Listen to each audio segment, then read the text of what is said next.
Welcome back. Do you want a cup of tea? How can you be so much like Risley, always drinking tea? Huh. Actually, now that you mention it, I just remembered something now. While I was sedated, I could still barely hear two people talking next to me. They were discussing everything, from the leaves to the water and even the teacups themselves. Must have been Risley and Sijwin. Yeah, I heard one male voice and one female, so it should have been the two of them. They really were just talking about brewing tea. I really can't make sense of this place. So, Traveler, Paimon, were you able to learn anything from Risley? Yeah, he explained everything. Very well. Then, would you mind checking your answers against my speculations?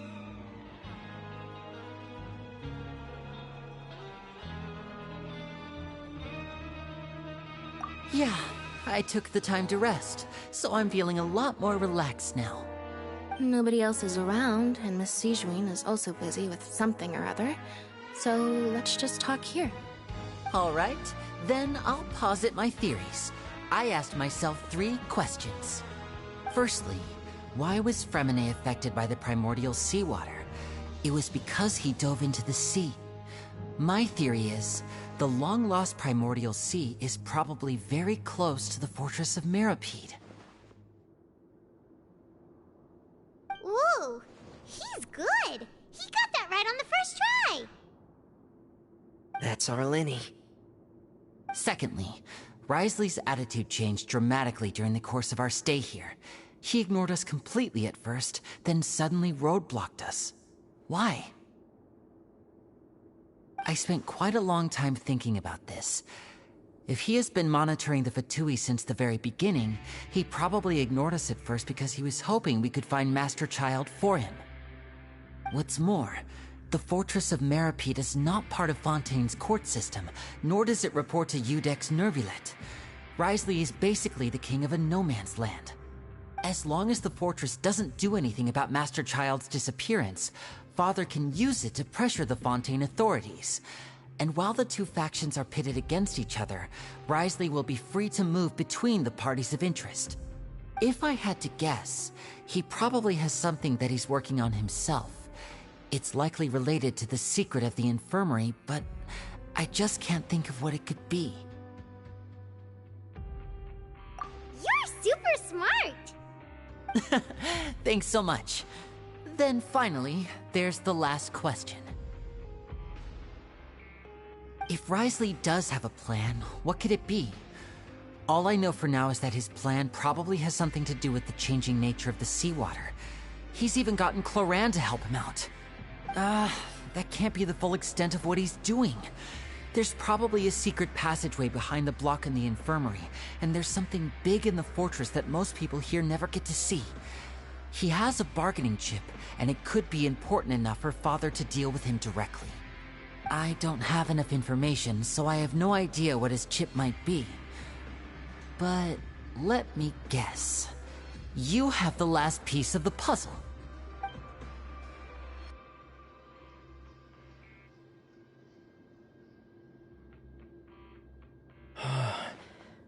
I can't believe it. The sea will engulf everyone.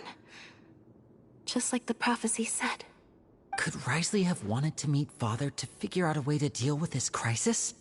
If you remember, I once mentioned that Father sees the House of the Hearth as her base of operations, and she truly wants to resolve the crisis. But how could Risley have known that? Or perhaps he didn't know, and just wanted to bring Father over to his side? Which could be why he said he just wanted to negotiate. Yeah, that makes sense to me. I understand your concerns as well, Traveler. I'll figure out a way to pass this on to our father. No matter what, we're on your side. The two of you have already aided us far too much. We probably wouldn't be standing here right now if not for you. If you ever need anything else going forward, please come to the House of the Hearth at any time. Though you may not share the sentiment, after all that we've gone through together, the three of us basically see you as family now. You have my gratitude. Thank you for protecting Linny when it really mattered. And thank you for sharing the secrets of the fortress with us. We didn't think you were going to do it. Why are you being so formal all of a sudden?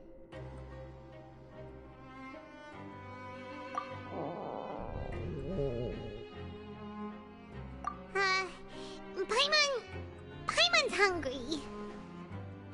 Oh, you've done so much already. Go get some food. Alright, then we'll catch you guys another time.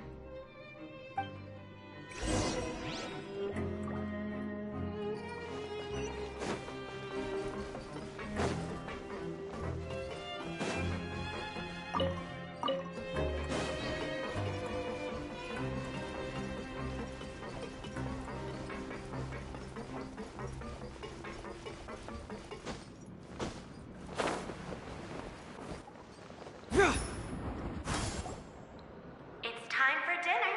Welfare meals now being served in the coupon cafeteria.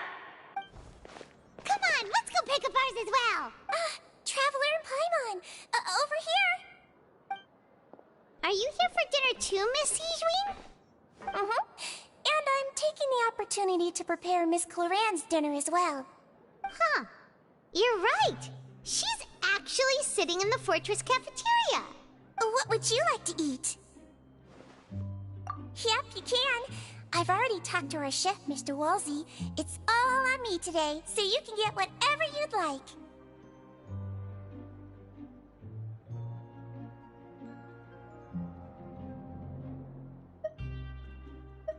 Me too! Don't forget Paimon! No problem. Just leave it to me.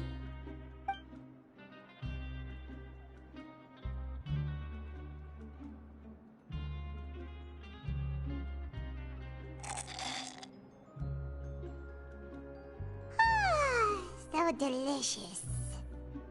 Paimon's so happy. Paimon wants to feast like this every day. Feeling full yet? How's the food?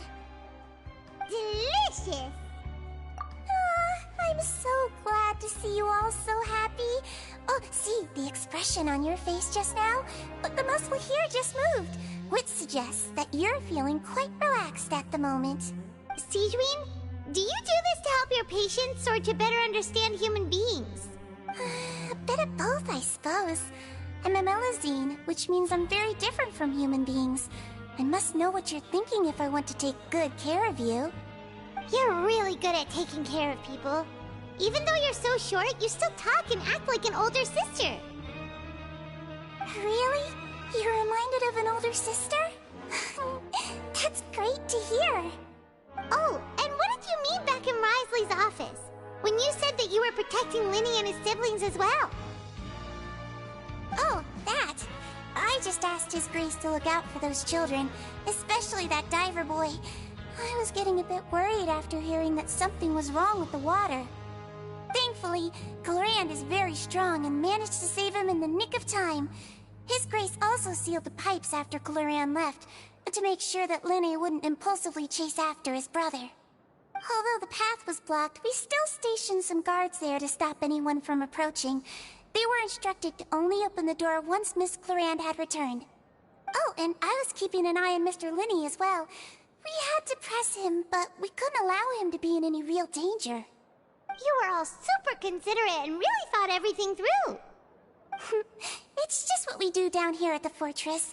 At least this has been His Grace's style for as long as he's been the leader.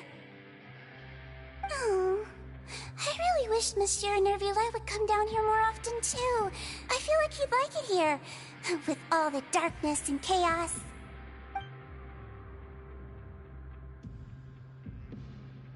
Get a good night's rest, you two. You both worked very hard.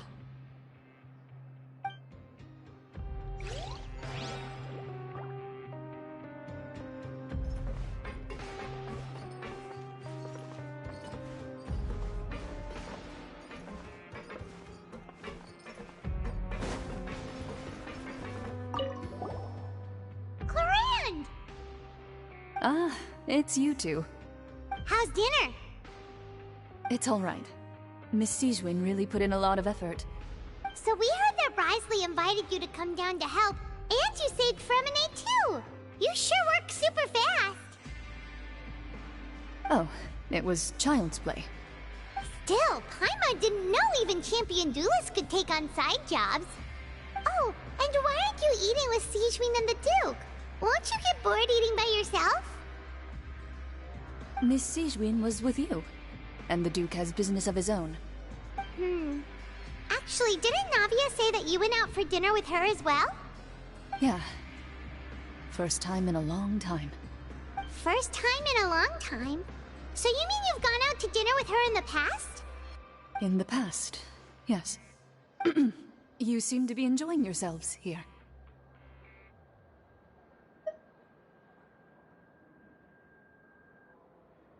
Things will be getting messy at the fortress soon. Don't run around unnecessarily.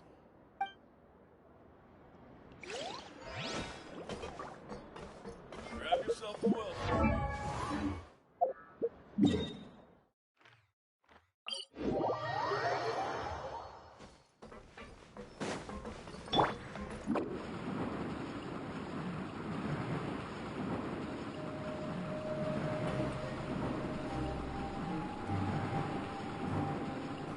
I'm out of here!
Not this time.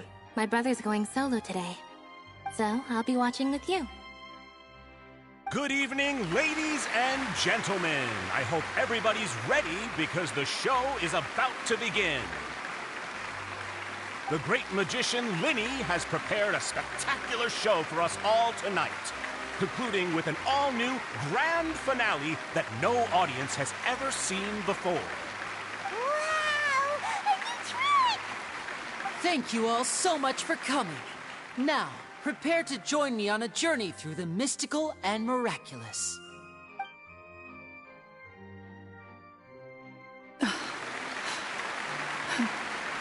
Exciting stuff, isn't it?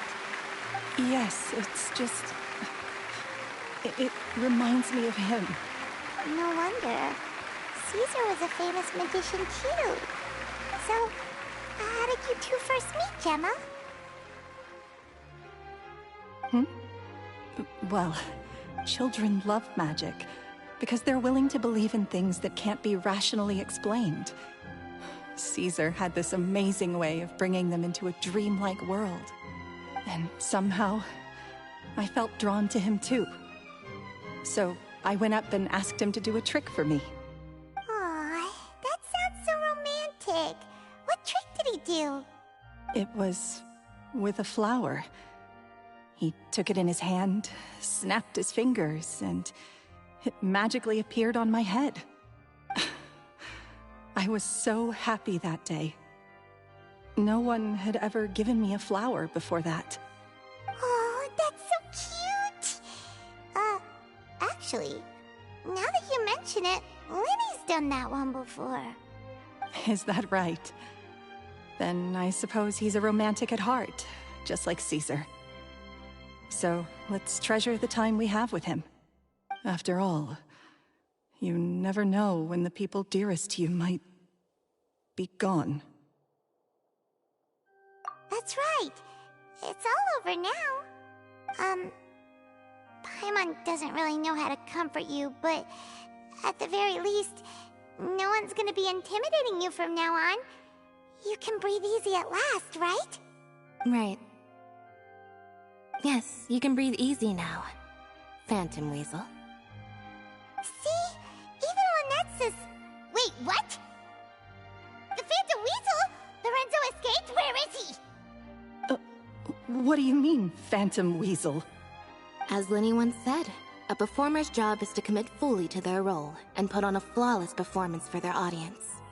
But once the bag of tricks is empty and the curtain falls, it's time to end the show. The spotlight is no place for someone with no more cards up their sleeve. It's been 10 years, Gemma. Aren't you tired of the grieving widow act? I think it's time to put an end to it. What are you talking about? Paimon doesn't like this riddle. Traveler, Paimon doesn't like where this is going. Come on, say something! Ladies and gentlemen, I hope you're all enjoying the performance so far. There will now be a brief intermission, after which Linny will perform the most electrifying act of tonight's show, the one we've all been waiting for. The final performance will take place outside of the Opera House, so please make your way outside in a calm and orderly fashion. The Phantom Weasel never did like public places, did they? Don't worry, this place will be quiet soon. Let's talk somewhere else for now.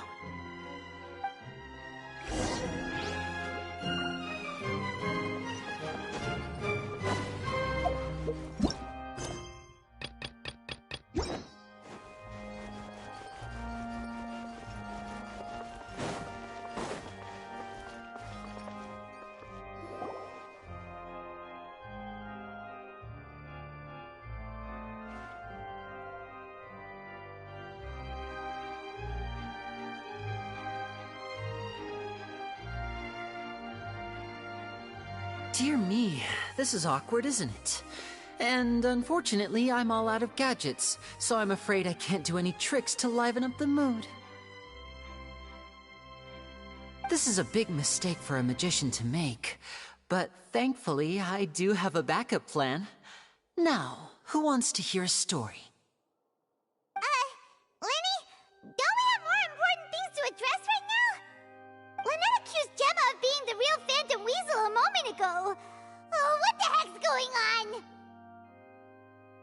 All in good time.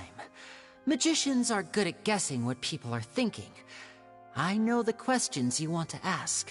And as it happens, the story I'm about to tell might answer a few of them. Really? Well then, let's hear it! Paimon's dying of curiosity here! Let's go back to the very beginning. A decade ago, when the Phantom Weasel was terrorizing the court of Fontaine. She never missed a target, never left a trace, and no treasure was safe from her thieving hands. But as her infamy grew, so did the readiness of the police, and her opportunities to act became ever fewer. Every day, she ran the risk of being exposed for who she was. Of course, she could not simply take this lying down, and before long, she found her ticket to freedom. She would create a scapegoat, a false weasel to close the chapter on her behalf. After weighing her options, she set her sights on a renowned magician, Caesar. After all, magic and theft shared enough similarities for people to buy the story when the truth came out. So then what? Being the master deceiver she was, the weasel easily earned Caesar's trust. Now, all that remained was to frame him for her countless crimes. But as she was considering how to make her move, she noticed Caesar's aggrieved pupil, and a new thought entered her mind. Maybe I don't need to get my hands dirty after all. At her encouragement, Lorenzo tampered with Caesar's magic box, causing him to fall to his death. Afterwards, Lorenzo seized his master's property, and the weasel set about tarnishing Caesar's reputation. Two co-conspirators committed the perfect crime.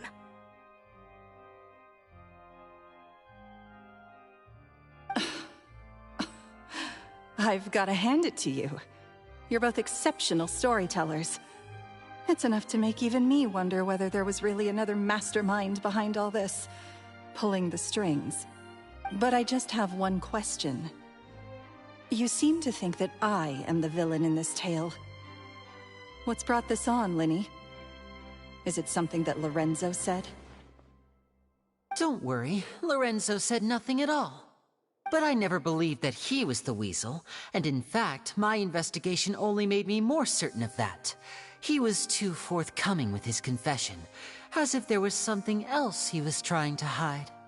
How disappointing. So you'd sooner trust Lorenzo than me, even without a shred of evidence? A magician is an expert at playing the audience to get the result they want. And I have no doubt that you, Gemma, are equally talented in this regard. With a little help from Lorenzo, you put on a very convincing performance. The lovesick fiancé, whose devotion to her betrothed is unshakable, even under threats of violence. Caesar was maligned and hated by all for 10 years, but you? Everyone sympathized with your plight. Who would suspect for 1 second that the lovely young lady always seen weeping in front of Caesar's grave was actually the mastermind behind his demise? No, not that poor lady. Perish the thought. Wait, so you mean the whole intimidation thing was just a hoax? Gemma and Lorenzo were both in on it? But why would Lorenzo agree to that? And why didn't he sell her out even at the end instead of admitting to being the weasel himself? Yes, why indeed? Maybe Gemma herself could enlighten us on that question. Well, Linny, if you're so confident in your version of events, then I think the answer should be obvious. Having killed Caesar with his own hands, Lorenzo was plagued by overwhelming guilt. Revealing the Phantom Weasel's true identity would serve no purpose. But if the Weasel remained free, then she could take care of Lorenzo's loved ones. An excellent answer, though sadly a little dull. Is that right? Well, don't let me bore you. If you'd care to change the topic to something more interesting, I'd be much obliged. As a matter of fact, there's one thing I'd really like to understand. Why would the real weasel have targeted things that only have value to other people? Could you shed any light on that? Of course. After all, We're just telling stories here, aren't we? If I had to guess, I would say that the real Weasel must have had a terrible childhood. Left to fend for herself after her parents died young. Betrayed, scorned, beaten. She'd scrounge waste paper from garbage bins to draw on, using twigs and dirt for lack of ink and pen. She'd sew ugly ragdolls from whatever scrap material she could get her hands on. This was her only source of happiness in life. But it was all she needed, and she was content. Until the world decided that even this was too good for her. Once again, she was betrayed. And this time, everything was taken from her. She felt like life was a miry pit that dragged her further down the more she struggled to escape. At that tender age, she should have been happy. Instead, she stood in the shadows and watched with envy as all good things in the world passed her by. This was a fate too cruel for anyone to bear. Her pain became a breeding ground for dark thoughts. Thoughts which festered and grew into a twisted solution to her troubles. I detest the happiness of others, in all its forms alike. I will rob them of everything they hold to be good and true, and it will fill the void in my soul. That's some pretty heavy stuff. Now it all makes sense. Does this story satisfy you, Linny? Yes, it is quite to my tastes. Thank you for helping to clear up my confusion.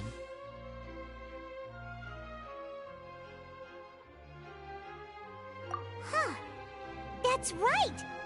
What drove you to write that letter, Gemma? What were you trying to achieve there? Because without that, none of this would have ever come to light! She didn't write the letter. After 10 long years, I'd hoped that the Phantom Weasel would be consigned to the history books by now. But it seems like someone still wasn't ready to let her finally be at peace. Linny. Or should I call you the Phantom Copycat now? You were the one who posted that letter outside the Opera House. But why? Very sharp, Phantom Weasel. Still as shrewd as ever. Well, no need for me to be coy about it. Our goal was to clear Caesar's name. The most straightforward way to change the public's impression of Caesar was to force the Weasel to show themselves. That's it? You had no other agenda? Of course we did. We made it quite clear in the letter, I believe. I shall take from you that which you hold most dear, just as you did to me 10 years ago. 10 years ago? You mean Caesar's death? You met him? Wait. Oh, I get it. You were those two obnoxious kids. It's been so long, and you're all grown up now. I didn't recognize you. He taught you magic back then, didn't he? For what, 10 days or something? And you went to all this trouble. Why? Because you feel like you still owe him something? We remember all our debts, however great or small. 10 years ago, Caesar's reputation was torn to shreds, and his legacy was thrown out. 10 years on, and no one cares what the truth is anymore. But we did not forget, and so we came to find you. And? What exactly did you take from me? I'm still standing, as you can see. Lorenzo has admitted to everything. I'm free. Free? Do you really think so? Caesar once told me that even though the world is filled with lies and falsehoods, we must find our own truth. I think that applies to you too. Truth can take many forms. Prized possessions with nostalgic value, fervent hopes and dreams, and irreplaceable people. Life took many things from you, and those wounds never healed. When they ached unbearably in the dead of night, stealing became your way of numbing the pain. What are you trying to say? I'm saying that for the last 10 years, you've been living a rather uneventful life. Perhaps that's because you found something other than a life of crime to fill the hole? Back to Lorenzo for a second. He murdered his own master, played along with your act, and took pains to make sure any suspicion would be directed towards him. But what did he have to gain from all that? He knew who you were and the things you'd done, and despite that, he was willing to give everything up for your sake. He's the reason that you haven't felt the compulsion to steal in all these years. You're more than just accomplices in murder. You're the only real friends each other has. So I think you know, deep down, that he is the only truth you have in your life. But that truth is gone now, and I guarantee you, you'll never see it again. Congratulations on your freedom, Gemma. Your freedom will cost you dearly. From now on, you'll be all alone in a world full of lies and falsehoods. I do hope you'll be able to bear it. You've still got a long life ahead of you after all. Gather round, one and all. The time has now come for the amazing Linny to perform his final act in tonight's show. I'm sure you're all wondering what he has planned for the grand finale. Well, wonder no more, for the answer is a death-defying high-altitude escape. A high-altitude escape?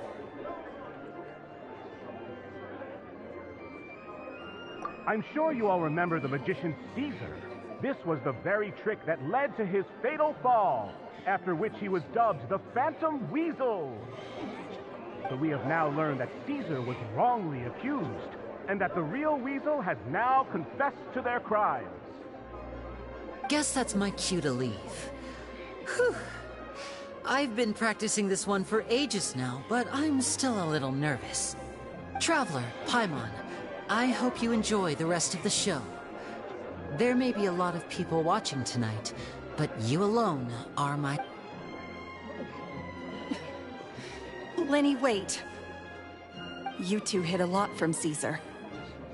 He went to his grave without ever knowing your secrets. So what about now? Are you an open book? Or are you still the same as ever? You don't have to tell lies to end up isolated and alone.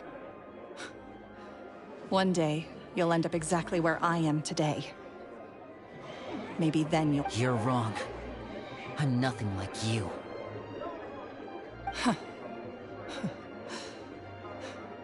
So, what are we, doing now? Like Linny said, when you're ready, let's head outside and watch the show. But what about Gemma? She'll figure out what's best for her soon enough.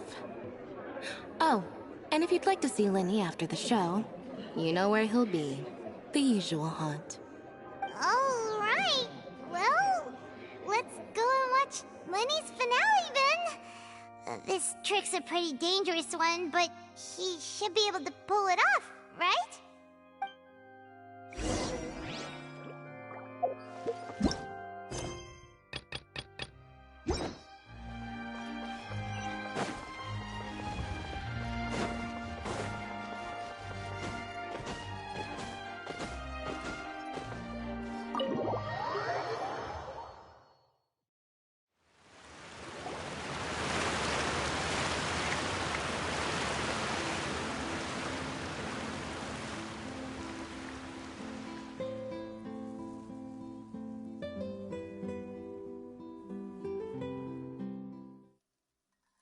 Magic should be mysterious, surprising, and defy logic. Magic is hard work. Every single movement has to be practiced thousands of times. It's alright. We're used to that.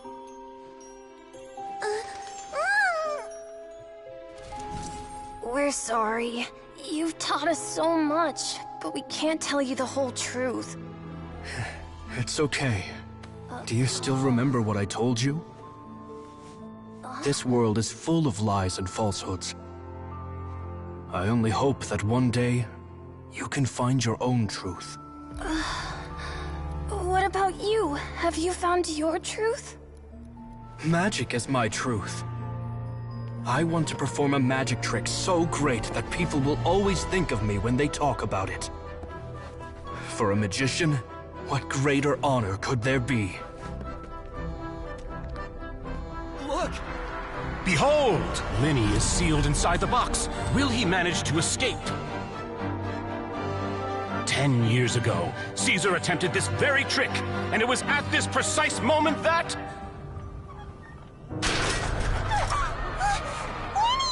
Watch out!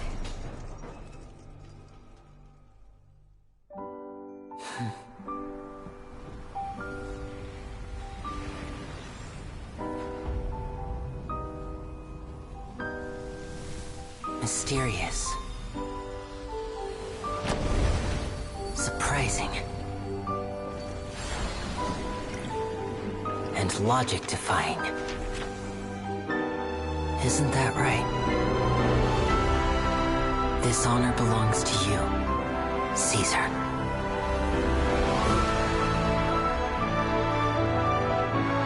I'm just sorry it's a little late.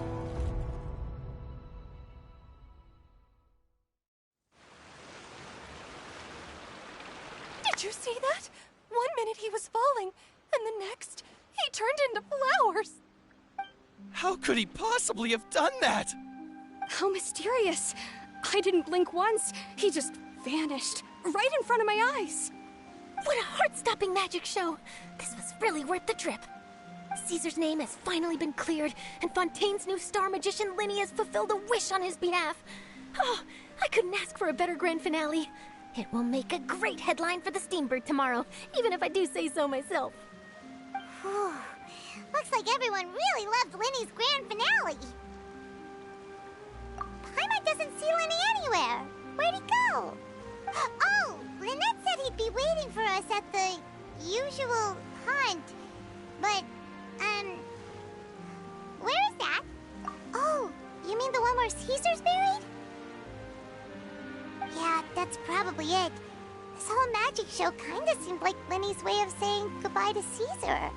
So it makes sense that that's where he'd be afterward. Alright, let's go look for him there.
Paimon was scared to death when the chain broke.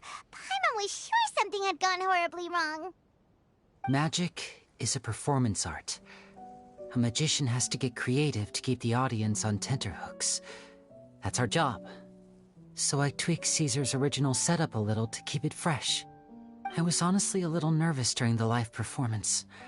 The thought of falling, suddenly feeling weightless, seeing the sky and the ground spinning and spinning.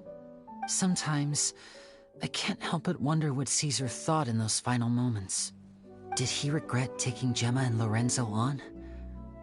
Or did he believe that it was his own slip-up right until the end? You know, Paimon's been wanting to ask you about something ever since we were in Caesar's workshop. You learned magic from Caesar once, didn't you? When was that? After I joined the House of the Hearth. To be honest, Lynette and I had an agenda when we approached him.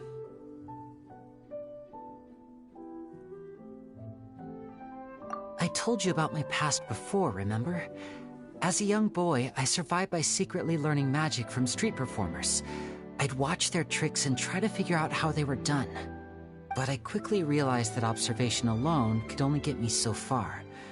What I saw was the polished final performance, but the rigorous training they put in behind the scenes remained invisible to me. I needed to learn how to improve my sleight of hand, hone my misdirection skills, and make niftier props. We were gifted enough that we'd made some progress by ourselves, but without proper guidance from a professional magician, we quickly plateaued. So that's why you sought Caesar out? Yes. We figured there was no harm in asking, but it took us by surprise that he was so willing to teach us. In all, we only spent 10 short days together, but he was very good to us. By contrast, we hid so many things from him. For instance, when he asked why I wanted to learn magic, I answered, "It's my passion." But in truth, there was already a lot more to the story by then. After being taken in by an aristocrat for our magic talent, then betrayed soon after, this was no longer about me doing what I loved. What amazed me was how the lie escaped my lips even as I was hesitating over whether to tell him the truth. Trust is a beautiful thing. Sadly, I'd forgotten how to trust by then. Lenny... Still worried about the way I feel? You really are a gentle soul, aren't you? But don't worry, I'm used to it now. From the mansions of the elite to the house of the hearth, lies and selfishness have followed me and Lynette everywhere we go. After Caesar went on tour, we became busy with our missions. The next we heard of him was that he'd fallen to his death, and was now declared to be the Phantom Weasel. That night, I remembered his smile. To keep secrets is to put up walls. The longer you keep them up, the less you let people in. Then, one day, you look around and realize your life is like an empty auditorium after a show, full of seats once occupied by all the people who left. But I guess that's the price we have to pay. You only realize how much someone really meant to you when you lose them completely. That's why I was so confident this would hurt Gemma. Because I felt it for myself. Yeah, cheer up, Lenny.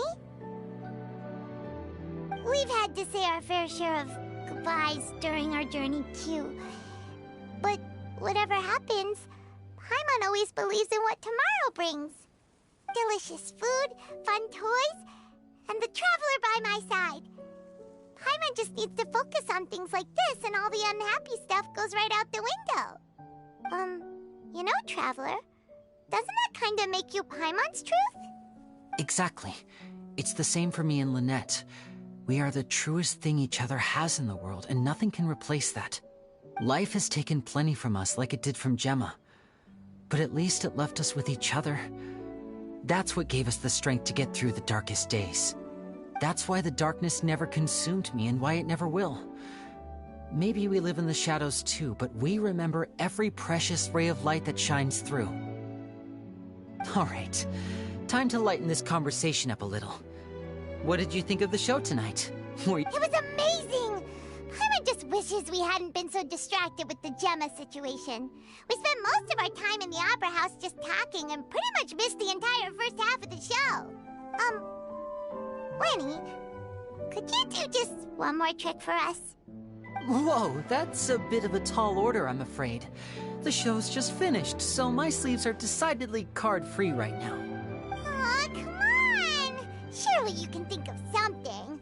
The Lenny Paimon knows can do anything if he puts his mind to it. Oh, all right then. I'll give it a go, but watch closely. I have a flower in my hand. You liar! There's nothing in your hand! We ain't going along with this! Huh? My goodness, you're right. But I could have sworn I brought one here with me. Okay, try this. Count down with me. 3, 2, 1. 3, 2, 1! Now, have another look around. maybe the flowers appeared somewhere else. Really? Let's see. Wow, there it is! Oh, this is a different flower from the last time, right? This one's called, oh yeah, a rainbow rose. But more importantly, Paimon has to know how the trick is done. Please, Linny, pretty please! Well, if you want to learn magic, you'll have to start by addressing me as teacher. Ugh. Fine. Please, teacher, please. Since you asked so nicely, I'll share one little tip with you.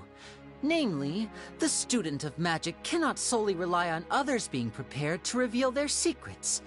You have to observe, think, and find the answers for yourself. Is that it? Look at the time. We shouldn't linger here too long. Thanks again for coming to see my show. I bid you both good night. I look forward to seeing you again. All right, fine. See ya. Shall we head back down too? Oh, Paimon can't wait to read The Steambird tomorrow. Paimon bets Linny and Caesar will be plastered all over it. Let's head to the Steambird's offices tomorrow morning and see what we can find out.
I'm very sorry, Charlotte, but my sister and I are quite busy today.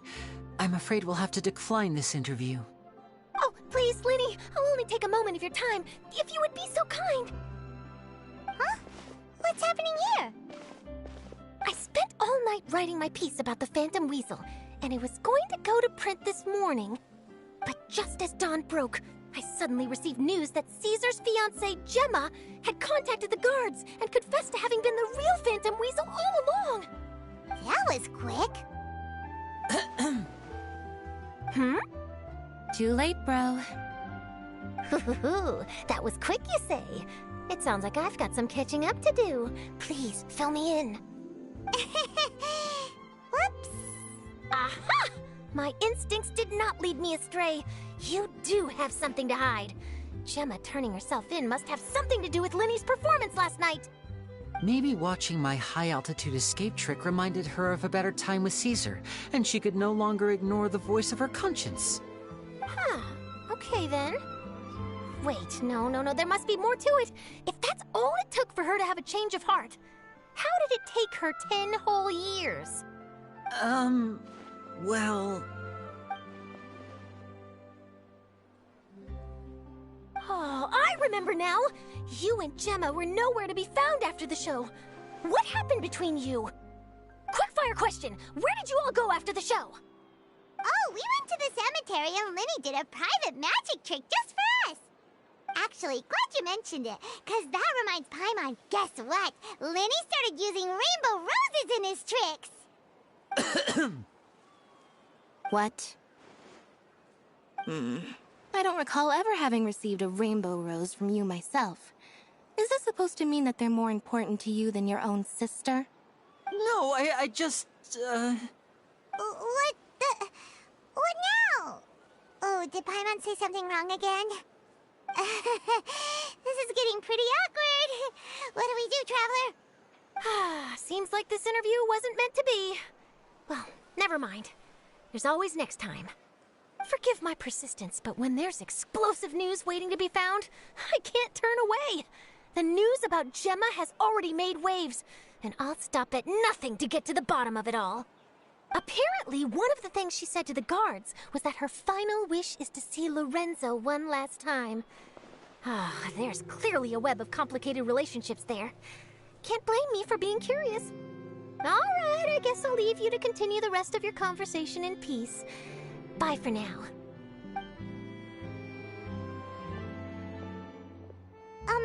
Lynette? Paimon didn't mean to. Don't worry, I wasn't angry. I was just trying to distract her. Oh, really? Oh, thank goodness. You scared Paimon there. Phew. You and me both, Paimon. You and me both. At least it did the job, right? Please, take good care of that rainbow rose. I'd be really upset if you lost it.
Much has happened.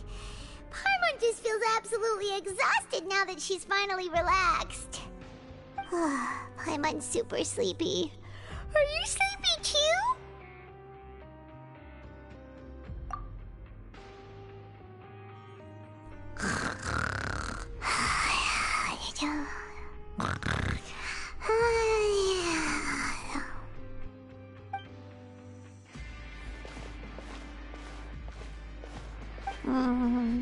Delicious. Paimon wants seconds for free.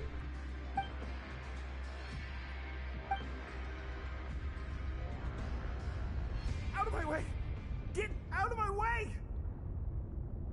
What happened? Why is everyone running? No idea, but something must have happened. Stop asking!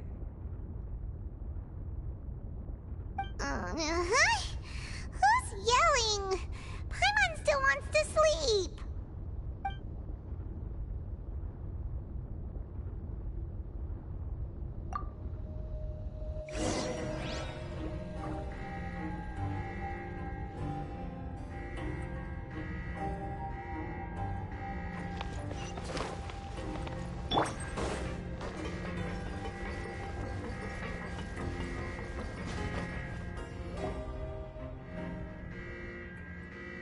What happened? Why is everyone running around? Hey! What are you doing? No time to explain, mate. Goodbye! Hey! Wait! What's wrong with these these people? They won't even talk to us. They're here! There you are! Oh, thank goodness! Quisto and Laveroon, do you know what happened here? We came here especially to inform you. Something seems to have gone terribly wrong just now. His Grace is telling everyone to evacuate and get out of here. Laveroon was saying you two are new here and you don't have many friends, so you might slip through the cracks. Haven't you heard all the stories like that? An evacuation is successfully completed, yet you only find out once you do a head count that 1 or 2 people are missing. Wait, weren't you the one who brought that up? Why is it suddenly my idea? Hey, shut up! Okay, whatever. The point is, you should come with us. Yeah, he said to get as far away as possible, upwards and outwards.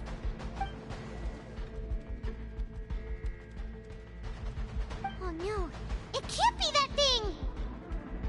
Whoa, wait, what? What? Hey, where are you going?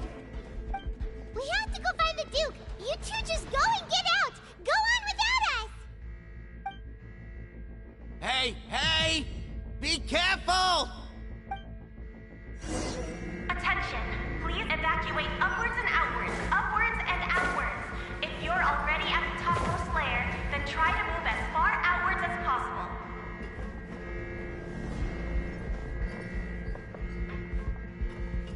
Attention! Please evacuate upwards and outwards, upwards and outwards. If you're already at the topmost layer, then try to move as far outwards as possible.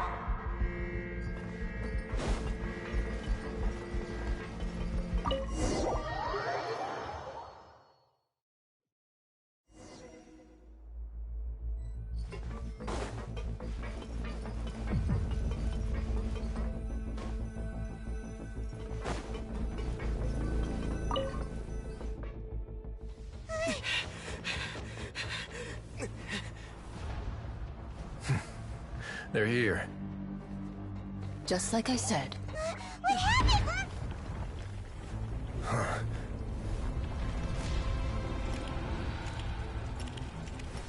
You're just in time. But be ready to run.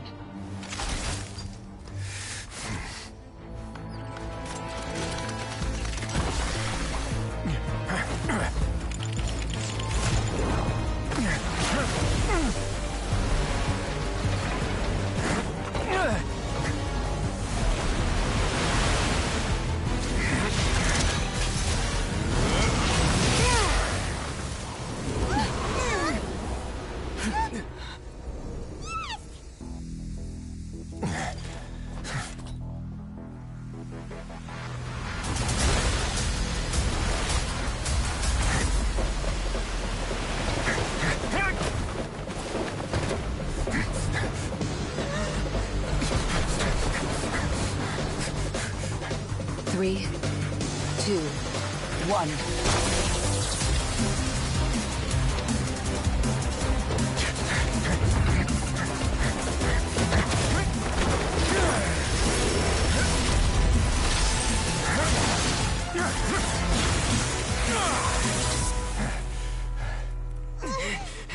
This won't hold it for long.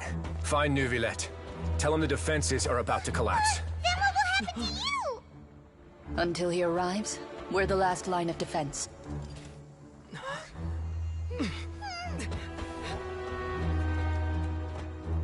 The gate. How long do you think it'll hold?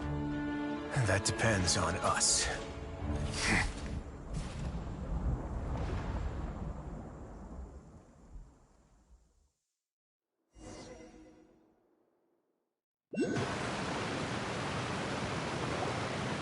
Neuvillette?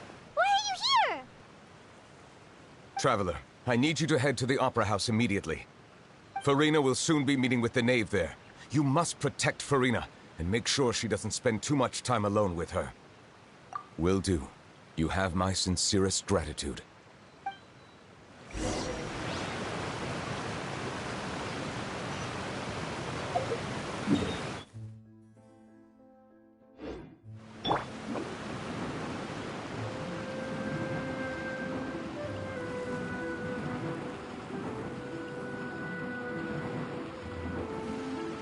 Can't touch me!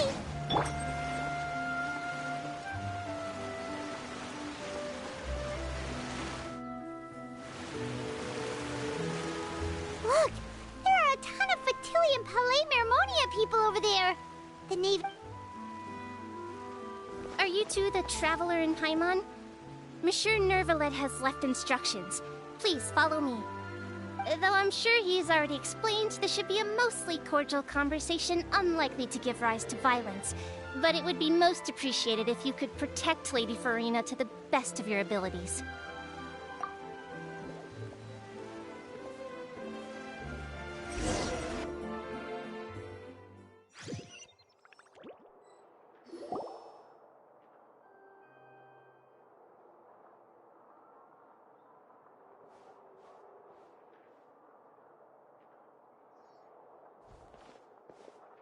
Oh, so you two are the honored guests Miss Farina mentioned.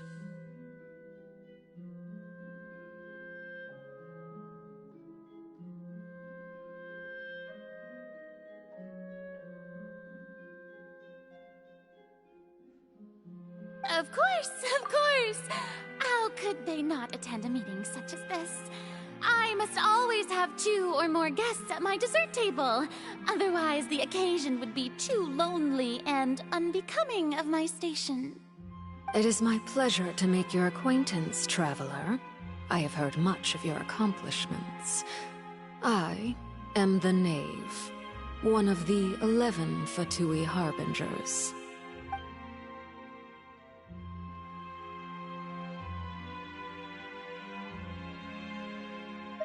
I've already prepared seats for you. Come, sit beside me. Perhaps you two are unaware of how Miss Farina and I do things. You see, we actually recently agreed to get together for tea when we had the time. See this? This is a limited type of confectionery that Miss Farina simply adores. There are only 16 slices sold every day. Here, why don't you and Paimon have a taste?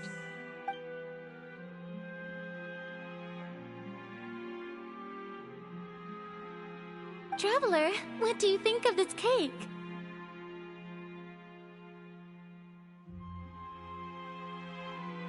That's good to hear. So what Child said was on the mark after all. You do share a taste in desserts with Farina and I.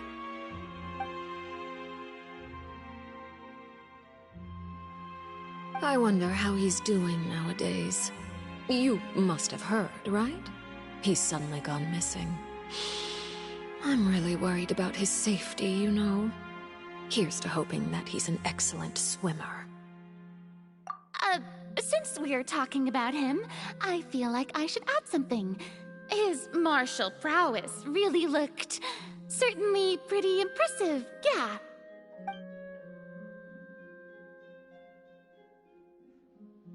Oh, so you're also familiar with his aptitude for fighting, Miss Farina.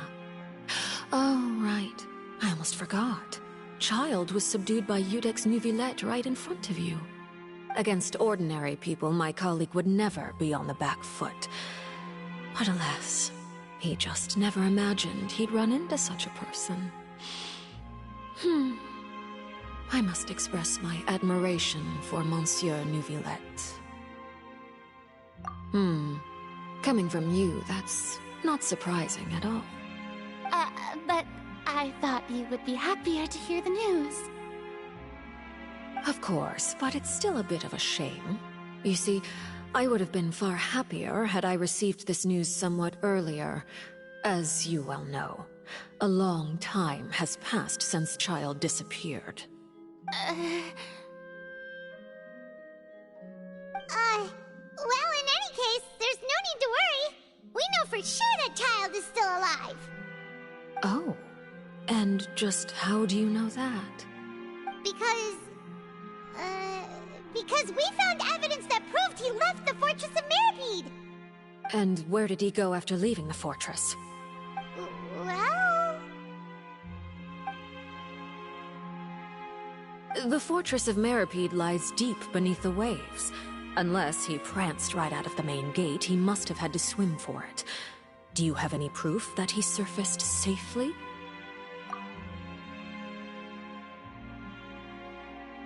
Ah, that is good news at least. His sister Tonya sent a letter to Fontaine not too long ago.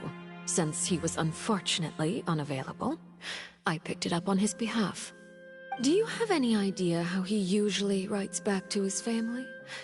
Dear Tonya, your letter made me feel like we were still enjoying our time in Snezhnaya together.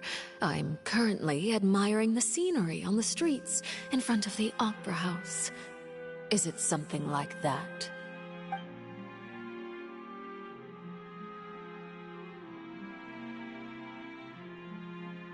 All letters tend to follow the same few formats anyway, right? As long as the contents are accurate, it doesn't matter so much how it's written or how it's worded. Huh? Hold on.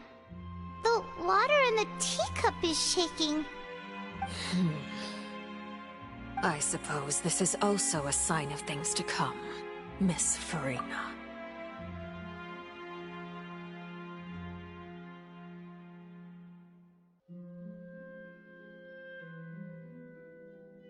Huh? I don't quite understand what you're trying to say.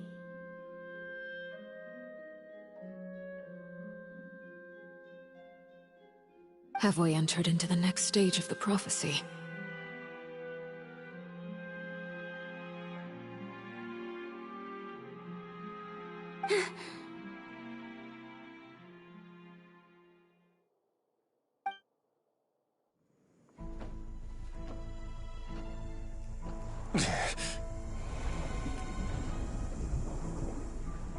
My thanks to you both. I will take it from here.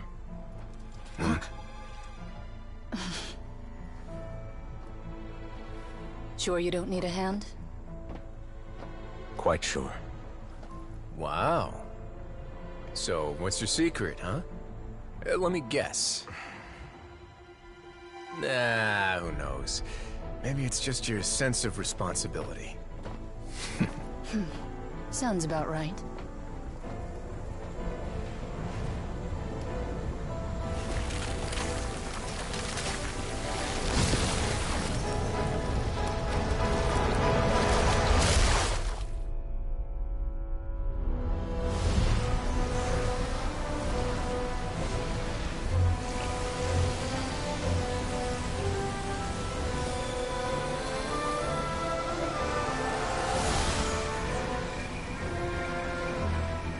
Day may come when the prophecy is fulfilled, and the waters burst forth.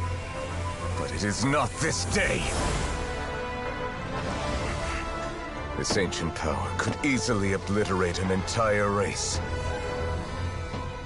A tsunami of fury would unleash endless catastrophe.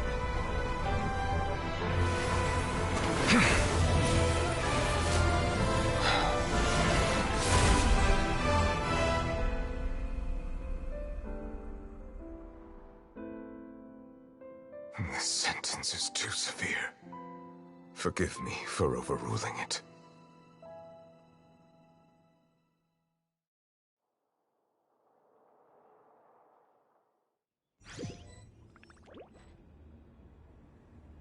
All right. Seems like the problem inside has been suppressed. Let me guess. We're safe for now. Indeed. But only for now. I win this bet. You owe me a present. Very well. It was indeed just as you said. You made a bet? We made a bet on the size of your entourage. Cloran thought you wouldn't come down by yourself. I figured you would have at least brought a few people along for appearance's sake. It appears I underestimated just how confidential the mission was. Shouldn't you have gotten used to confidential missions by now? That's just how the courts operate. So what gift must the loser give? Tea? He already has tons of tea in his office. I'm thinking about a set of legal codices. That wouldn't happen to be a dig at my lack of legal awareness, would it? Well, I'm sure His Grace doesn't consider the fortress to be outside the law. I was under the impression the residents of a place like this would be uninterested in the legal codices. That was obviously a joke. Anyway, you've still got some unfinished business to attend to in the overworld, correct? No need to stay here if you have a pressing matter. We all know you can't leave Palais Mermonia for long. Thank you. I hope everything went smoothly with the Fatui Harbinger.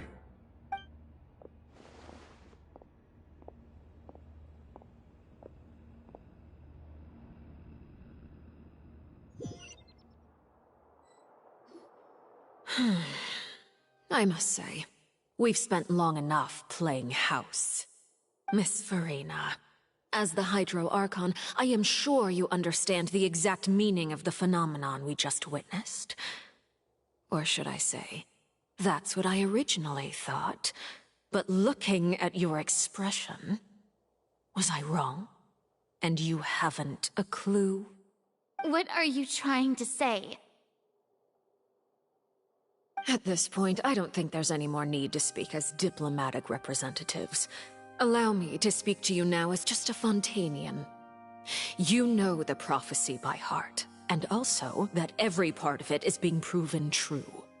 Yet, here you are, relaxing, drinking tea, and eating desserts as if it's all nothing more than a few stray bugs in your garden.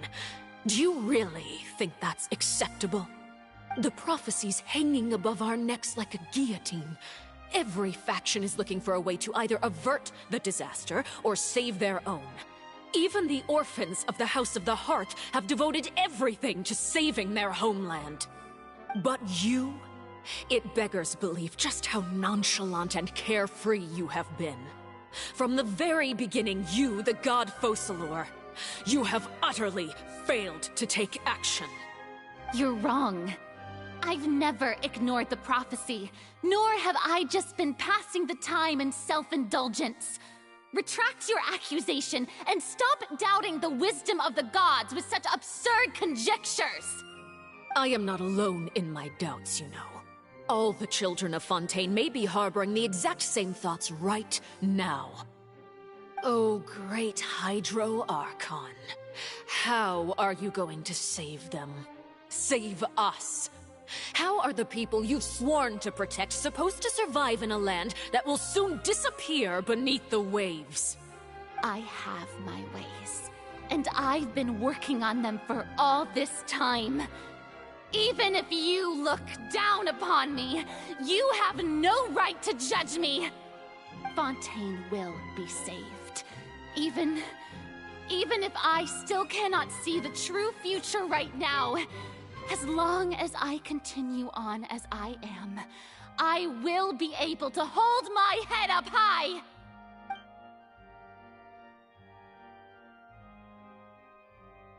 Then I ask you, Miss Farina, just what have you been working on? Where can we see it, and what is it doing to help?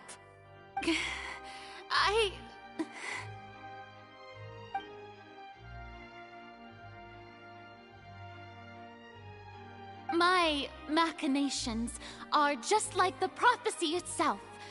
They will only reveal themselves at the fated time. It is just that beings like yourselves are unable to perceive them as of yet. I see. As a god, the proof of your labor always lies beyond prying mortal eyes. Allow me to be so bold as to ask another way.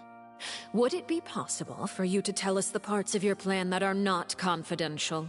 Such as your emergency response plan for the impending disaster? An emergency response plan? Oh, that look in your eyes. Have you not even prepared one of those? The emergency response plan is also strictly confidential. Then allow me to jog your memory. Miss Farina, what is the purpose of your Oratrice Mécanique d'Analyse Cardinal? And what do you plan to do with the massive amounts of indemnitium that has accumulated over the years? The Oratrice? It's just like it appears to be.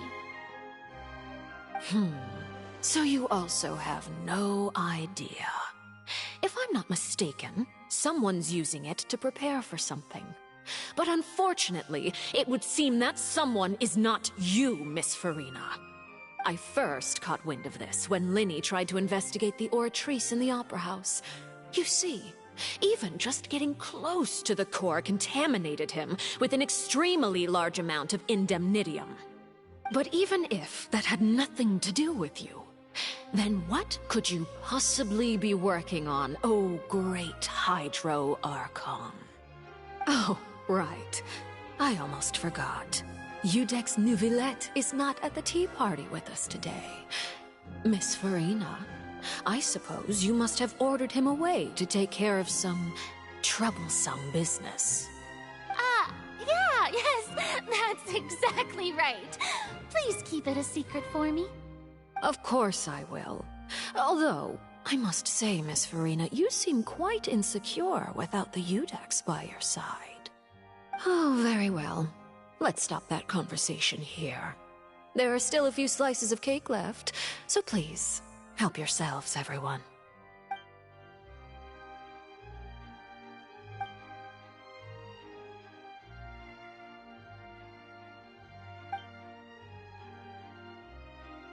Traveler, I heard that you were recently commissioned to handle a few matters on behalf of the Udex. Why don't you take an extra slice of cake? Those who work hard deserve gratitude and praise. You too, Paimon. Thank you. Paimon will take you up on that offer.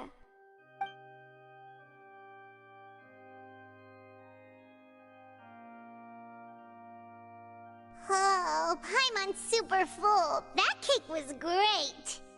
If it's on my tea table, it must be of the highest quality. Yes, and we must thank the knave for bringing these over as well. You're welcome. I'm sure the cake also felt greatly honored to be featured at Miss Farina's table, and I was merely catering to Miss Farina's tastes, seeking a chance to chat over tea. It is getting late. Why don't we call it a day? There are still a few matters that I need to take care of, so I must take my leave now. Very well. We'll end it here. Mind seeing me off, Traveler? We could use the opportunity to discuss Child before I must be on my way. Paimon's coming too!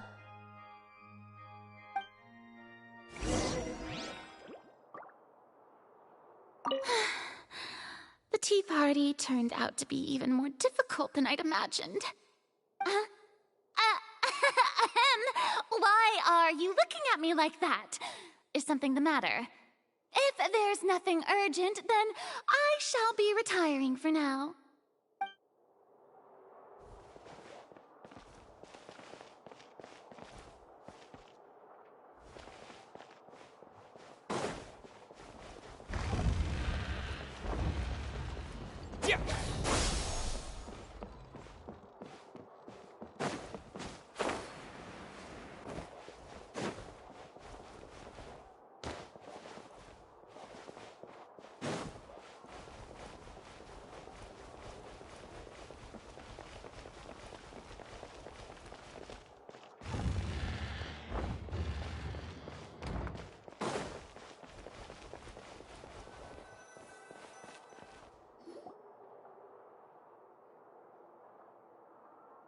I'm glad that you were willing to come with me.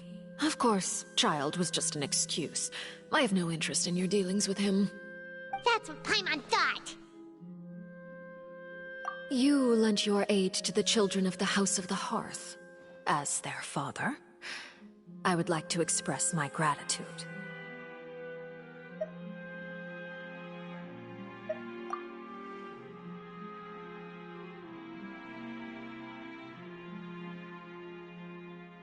That was all. Formal topics should be discussed in formal settings, and informal topics in informal settings. I know you just returned from the fortress of Meripede. Relax. I have no intention of trying to get anything out of you. Linny, Lynette, and Fremine are still there, and I trust their judgment and abilities. They've all been working very hard and have always done all they can to fight back against anyone who tried to stop them, especially Linny. You mean Wriothesley. He's a tricky one to deal with. What's up? It's unfortunate that Linny's so eager to prove himself that he can't learn to rely on others, including me. By the way, And you can just consider this a bit of idle gossip, but what's your impression of Farina?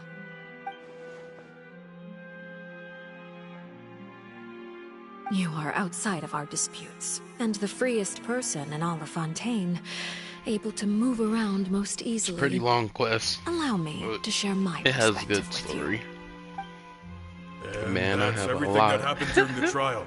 Master Child was declared guilty and immediately transported to the Fortress of Meropide. Well, they also give you not a lot of primos. They give you 60, but 60 is better than nothing, you know, and some materials.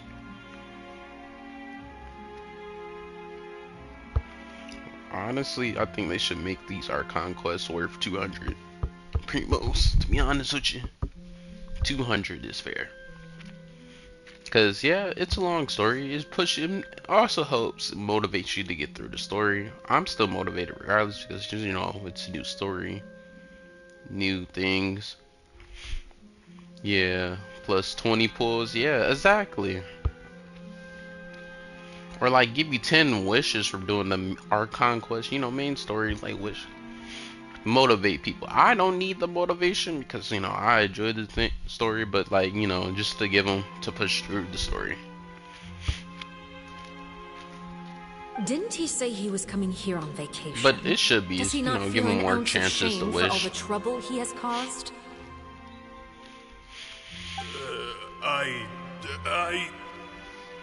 A 10 pull Forget per it. quest He for did real, give us like an the opportunity. major quest, the Archon quest, I will be meeting someone and then for the shortly. just the regular, you know, during the require help with regular any normal preparations? story quest, that there's still story. Just put like what, 2 wishes. You get 2 or 3 wishes, or you could do 5. Really, 5 would be good. No need. I will take care of it myself. I need to meet with Farina, the Hydro Archon. She is at the heart of Fontaine. But what's fascinating about her is that she often seems more like a celebrity than a working Archon. Apparently, the knave. This what I forgot what ring she is. The 3rd Fatubi Harbinger, powerful one. She's a pyro character. I didn't know that. I didn't know she was a pyro character. I saw her vision on her back, and I was like, oh, she's a pyro character. Oh, So that's interesting. Come over here, you little critter, you.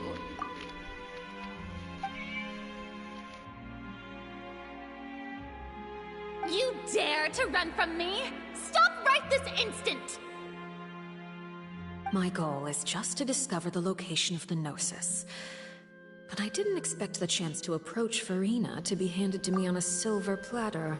Probably a sword This or is so pyro. easy, it's actually making me a bit suspicious. Bro, either or if she's one of those, that's cool. But look at this outfit, bro. If we get one of this outfit for her, like as her 2nd outfit, that would be lit. That would be lit as her 2nd outfit, bro. Cause that looks so cool.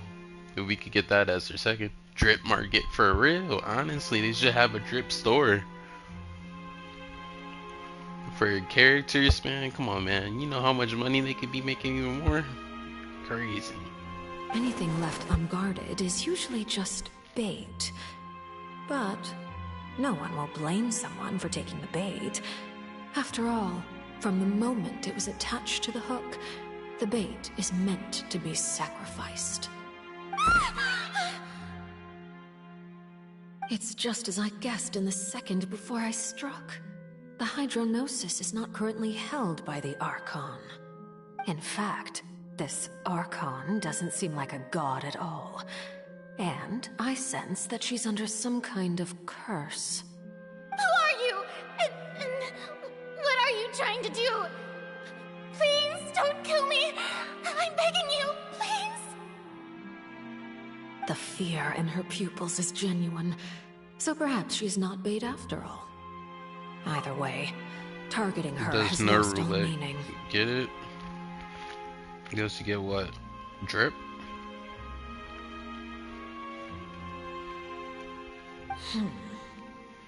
What does he get?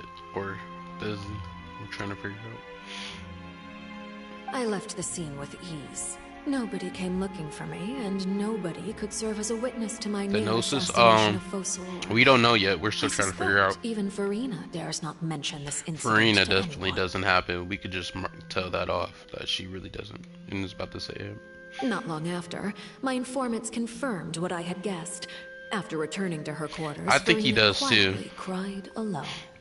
She was so scared that she could not sleep that night, nor could she even bring herself to eat her cake. There's no doubt that there's something wrong with her. I began to entertain the possibility that she is not the true Hydro Archon. Perhaps Iudex Neuvillette is actually the genuine article. I have to find the Gnosis. If the Neuvillette hypothesis is correct, he is probably in possession of it. Alternatively, it might have been hidden in a place that's hard for ordinary people to access. Yes, Father. My dear children, please speak. News from the fortress of Meripede. Master Child has gone missing. On top of that, the contacts and guards we bribed at the fortress have all gone quiet as well. Probably the handiwork of that Wriothesley. I'm afraid so. This is a good opportunity. The value of a Harbinger is much higher than most would imagine. We now have an excuse to exert diplomatic pressure on the Fontaine authorities. Set up a meeting for me. I would like to meet the Hydro Archon and Iudex Neuvillette. Oh, and I have an additional mission for you three. Yes, Father. Tartaglia's disappearance was not a part of my plan, but I can use it to make a breakthrough. With this as my excuse, I can ask for an official audience and continue my investigation of Farina and Iudex Neuvillette. The You think it's initiative the half and belongs half to thing? the House of the Hearth. My wish to investigate the fortress of Meripede will be a front. Lenny and his group will be responsible for the actual intelligence gathering.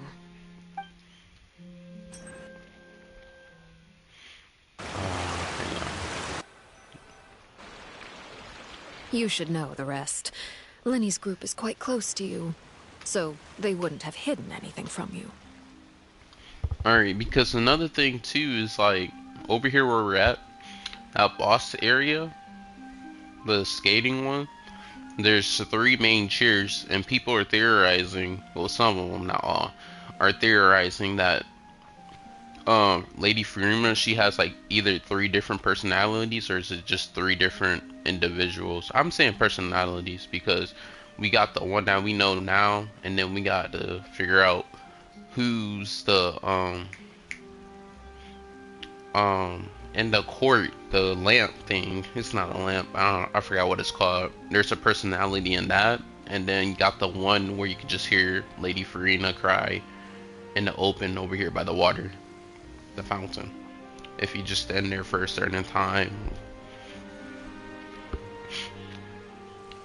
So we got that, which, if that is true, then that will make, I want to say it makes sense, but I could see it. I would say I could see it and will understand. Just like Nahida's situation. Nahida's like the newest Archon, Sumeru, and she was passed by the original one. Yeah, conscious and subconscious. Yeah, like that. Like she has 3 different conscious. Just like the Nahida situation, how Nahida was the new one, just a fragment of the real Archon, and then basically became the real Archon afterwards. The real Archon gave her her position, just like that.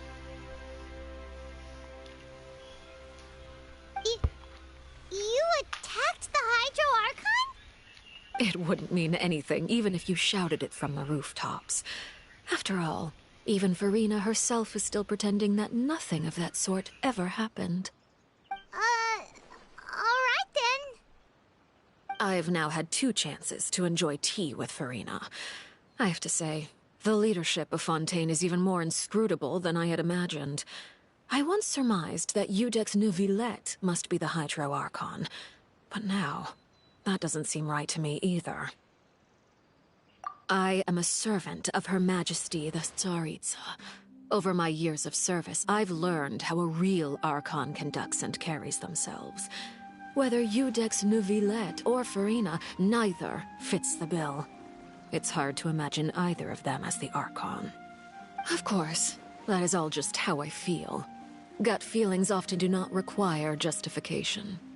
It is, however, quite amusing to me that after all my years working in intelligence gathering, I've come to realize I am at a complete loss regarding the identity of the god of the land of my birth. Don't you think Fontaine is quite intriguing? A catastrophe looms, yet many secrets have yet to rise to the surface. It looks like Fontainians will have no choice but to save themselves. Ultimately, though, one must survive in order to do anything else. Should the need arise, I would be happy to cooperate with you. You don't need to commit to anything right now, of course. I have a feeling that the situation will continue to evolve, and as your name is often connected with noble deeds, I'm sure we will work together someday. He certainly returned quickly. You must want to catch up with each other, so I'll leave you to him.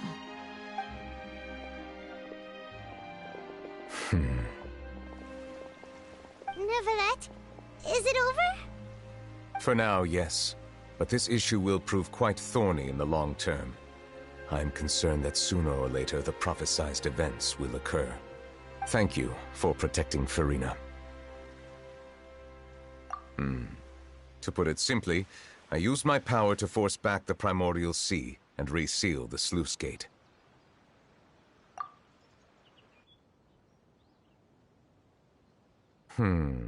So as expected, the knave has turned up the pressure on Farina.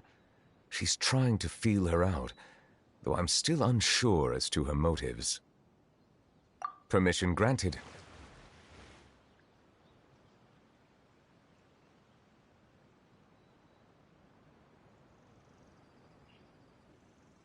Whoa. It can't be that you're the real Hydro Archon, right? But that's just a speculation on our part, though. You can't tell us?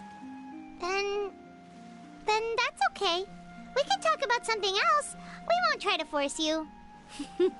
You guys in Fontaine are super strange. If by the phrase, "you guys," you are referring to Farina and I, then although I'm not sure just what you are trying to imply, I must clarify that I do not share her positions on a multitude of topics.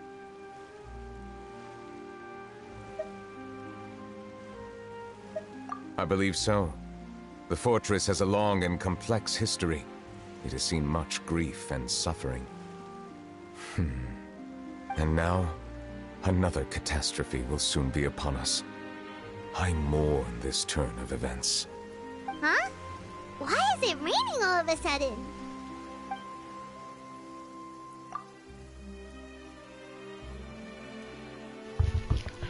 Neuvillette does not have a vision. He is actually, from, if we're all correct, he's actually one of those water dragons that we fought, and not one of those. He's a water dragon, basically, that we fought. Not, I mean, we didn't fight him, but he's one of those that we fought from Liyue. One of those type of water dragons. And that's why he has so much immense power and stuff, but we don't know that yet in game, but lore-wise, people's digging up lore. Yeah, what are those? One of those.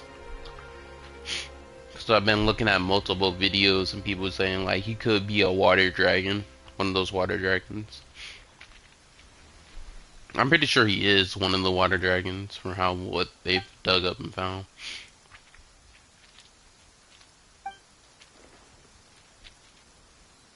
You may be closer to the truth than you think. Oh? And what are you thinking? Because he does not use Gnosis, but he does have water. He can use water, manipulate water. See? Right there. Traveler just said it. He's the dragon of blah blah blah of the water. Traveler just said it himself right there. He's a dragon of sovereign of the water. If I said that right, sovereign. The dragon of... what? Huh? Please do not be so surprised. Farina? Neverlet,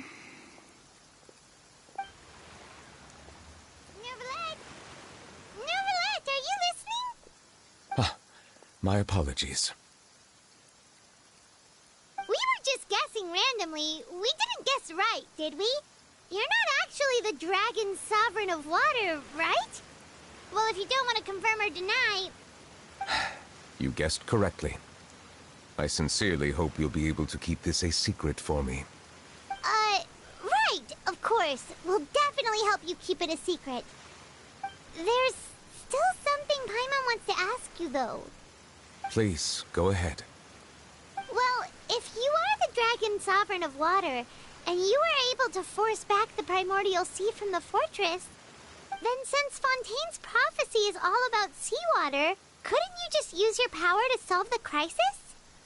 None of the currently living dragon sovereigns in the world, myself included, possess our full dragonhood. They say that when the first usurper arrived on Tivat, they seized a part of the dragon's power. Today, that stolen power is the basis of the Archon's authorities. There are 7 elemental Archons and 7 matching dragon sovereigns. The dragon sovereign of water who lived through that era perished a long time ago. As their successor, I know far less of that part of our ancient history. Wait, so are we talking about each Archon? There's one dragon in each area for each Archon, right? That possesses like parts of their power, right? So if we go back, so Mondstadt was the Volans, Venti and the Volans, and then not Inazuma, Liyue was, yeah, Zhongli. So Zhongli is the dragon of the... I didn't think about that. I was just about to say, I was going to compare Zhongli and Ashtabha, but Zhongli is a dragon technically, so yeah, is the original dragon. I guess so. So Zhongli will be his own, and then Inazuma, God knows what Inazuma dragon is. I don't know if it's the one that she already killed, you know what I'm saying? Or was that a snake? I don't know. Who did Raiden kill?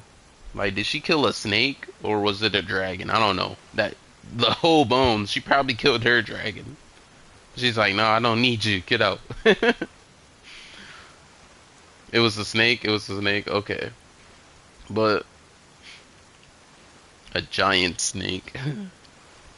But yeah, if we say each area has a dragon, then we don't know what Inazuma dragon is, or unless if it's some in-game thing lore that I haven't did.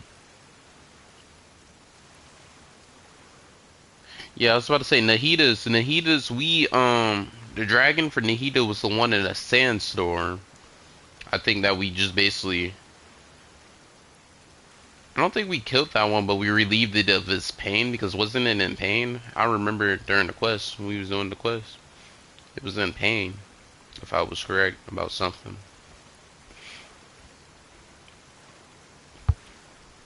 And then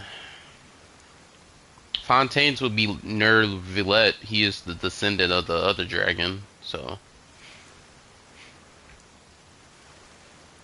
this is wow. So we're meeting dragons. That's crazy. In any case, I believe I will not be able to do much unless the Archon disappears and returns their elemental authority to me. Given the status quo, however, I would recommend finding another way to deal with the prophecy. Oh, so even you can't solve it.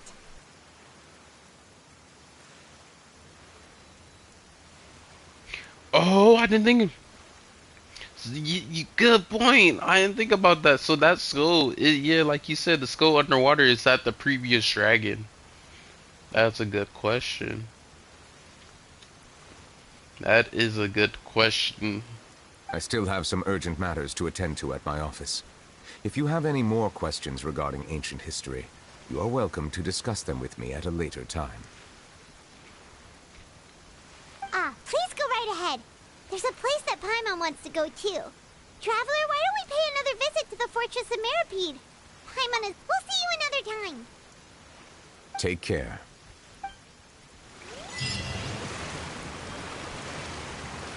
I'm confused. Hey, you're not the only one. Alright, so we were down there. Farina walked this way, but I don't think it's gonna show her over here somewhere. But I wonder if she is over here. Let's just hope the rain hasn't washed all the clues away. How did the rain just switch? We just walked to the back, but okay. Farina is not back here. But let me go back and show you what I was talking. Bro, it's just I only left the area now. Everybody's reappearing. That's crazy. I'm a big fan of opera.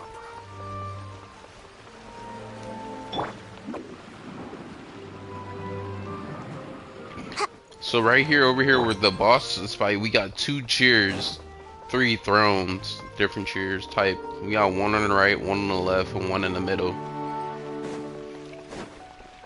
And that's what really caught my eye when I first visited over here. I was like, why is there 3 thrones? So that's the real question: is can there be multiple of them? Because there's one right here. I don't see no. I'm looking down, just trying to see if there's any difference.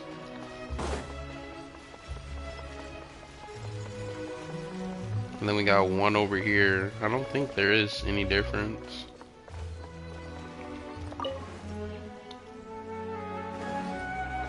One left, one right, and one middle.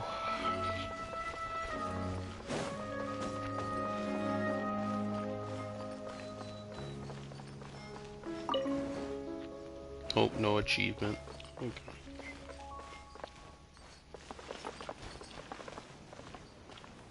So they're both skeletons of the previous dragon rulers around the area. And why they both just died underwater? It's like, yeah, just dead. Is that the end of the quest? I know it said it has a... Why does it keep doing this? This is what I hate. Like, didn't they add a thing to stop? Great.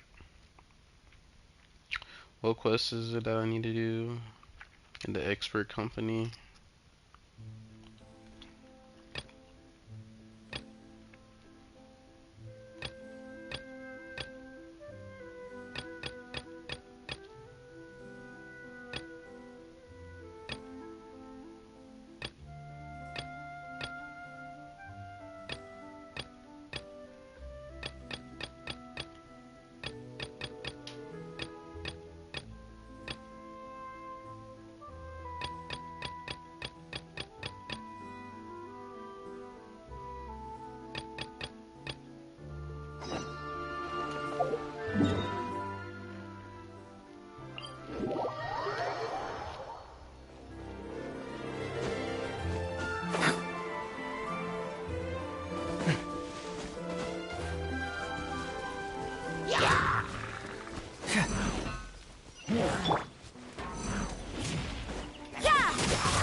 Jesus, now I could go back to the main story.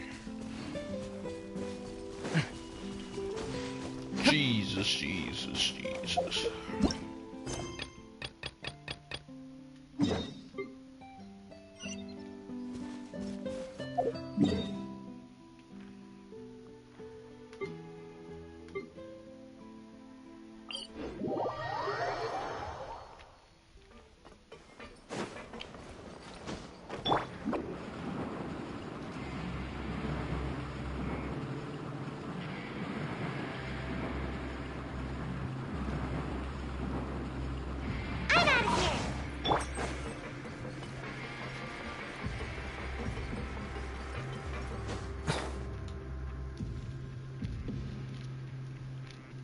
Now guess, what suit will this next card be?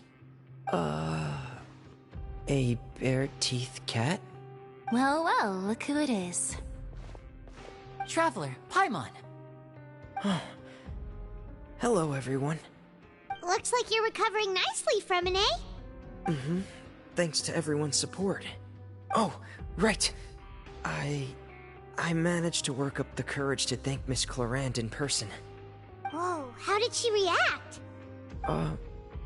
She told me that it was nothing. It was as if saving a life wasn't a big deal to her at all. She also told me not to worry about it. She didn't want to stress you out, that's all. She's right, and it's best not to dwell on it. Yeah. Okay, but check this out. We went back to the Opera House and we met the Knave. You met Father? Did she say anything to you? She said a few things that were, a bit hard to understand. And also that she's looking forward to working with us in the future. Her attitude towards you is even better than what we'd imagined. That's fantastic. You should believe her. She has her own way of doing things, and she'll do everything in her power to help those she considers close, which now might also include you. Mm-hmm. Father is very capable, and also trustworthy. Oh, Paimon just remembered that she thought Lenny was a bit too proud as well. She said that you should learn how to rely on others sometimes. Got it. Huh. That does sound like something that Father would say. Hey! Are you Just going to roasted stay here for him. the next That few does days? sound like something that Father would say. You're supposed to be on my side, buddy. Looks like it, yeah. Excellent. I will host a tea party. For real? Then Paimon wants another serving of cake. Another implies that you were already served some delicious cake while you were up there. How lovely. Well, next time, you're going to have tea and snacks with us.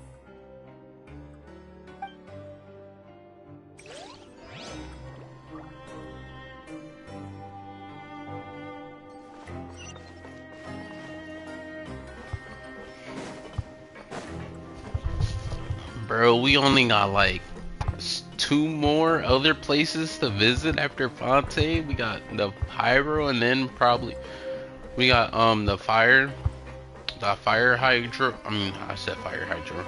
Fire Archon, and then Snezhnaya. Weird art. Winter Archon is that? Oh. And then after that, who knows what they're gonna throw, and then probably towards the end, Conria or going up to that other place. I forgot what it's called. Traveler, Paimon, we're back!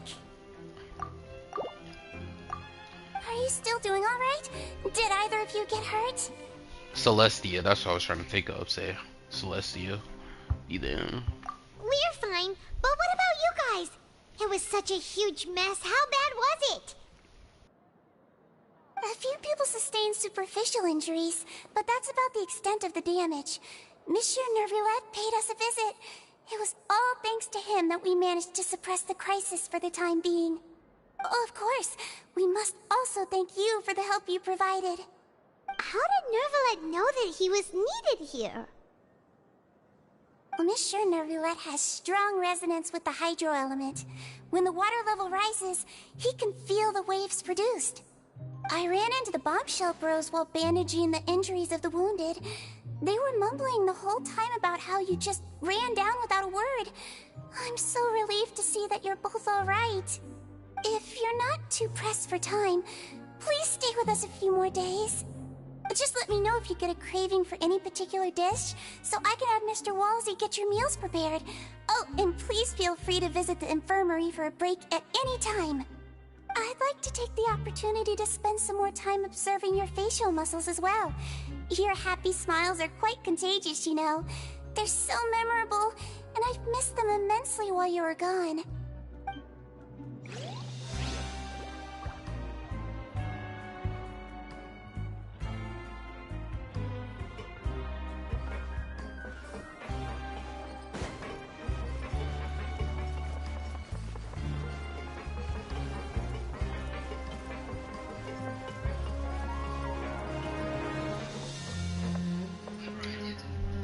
Even though still too, after all of this, we need to still figure out what happened to Child. Find out where his location, where that man's at. Oh, I finally got the things unlocked. Jesus, he gave me all of it. Interesting. I didn't do my daily commissions today. Oh, but I did get the bonus. I don't know how. Interesting. You guys are back? We still need to figure out what happened to Child, because he went into the water and all of that, but he's also, we're bonding with his vision, so we can see like what's going on, what he's seeing through his vision. You guys didn't get caught and thrown back down here, right? Huh? No, not at all. Unless if they take Child away for a minute and then bring him back as Child 2.0, a new Child, a whole new character, stronger. Oh, imagine. I would love it. And here I thought you'd managed to escape from jail during all the commotion. I'd held you up as legendary jailbreakers, but now you're telling me you just never left? We're sorry, but we just had some business to take care of. All right. There's no need to get caught up in the details. We're just relieved to see you. He was super worried about you, you know. Hey, it wasn't just me. Weren't you super worried as well? Something like that, yeah. I was also transferred to work in the kitchen a few days ago. I can still hear Quisto mumbling to the carrots. Are those two all right? Do you think they made it out alive? Whenever he'd say that, I'd tell him I'm sure they're fine. Wherever they are, they're kicking back with drinks in hand, enjoying the lovely scenery. Hey, there's nothing wrong with worrying about your prison pals. Is there? I mean, considering how they always love listening to all my gossip. These two. They sure are a lot warmer and friendlier than when Paimon first met them.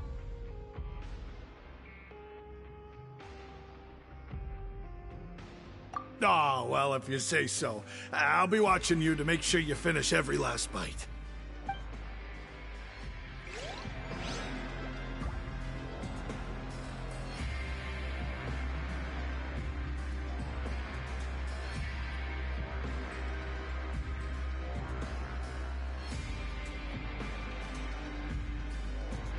There's something in the air. Something that tells me a new case is brewing.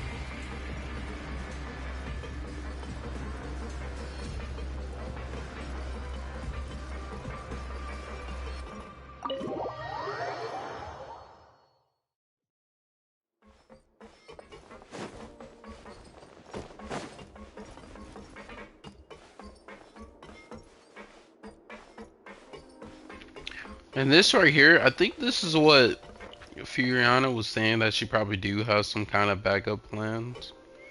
I don't think it is her backup plan, but I think it's somebody else's backup plan. Build a big boat for the people to be on when the disaster happens. I'm trying to build this boat, and then it's just gonna launch up with the water. At least that's what I'm thinking. Could be wrong, but hey, who knows? Courier, Miss Sijwin told me you still haven't eaten. Yeah, I was working on something, so I forgot. that's no excuse for... Huh?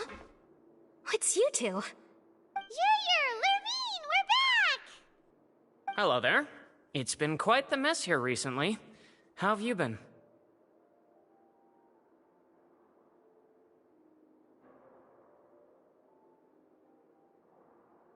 And you?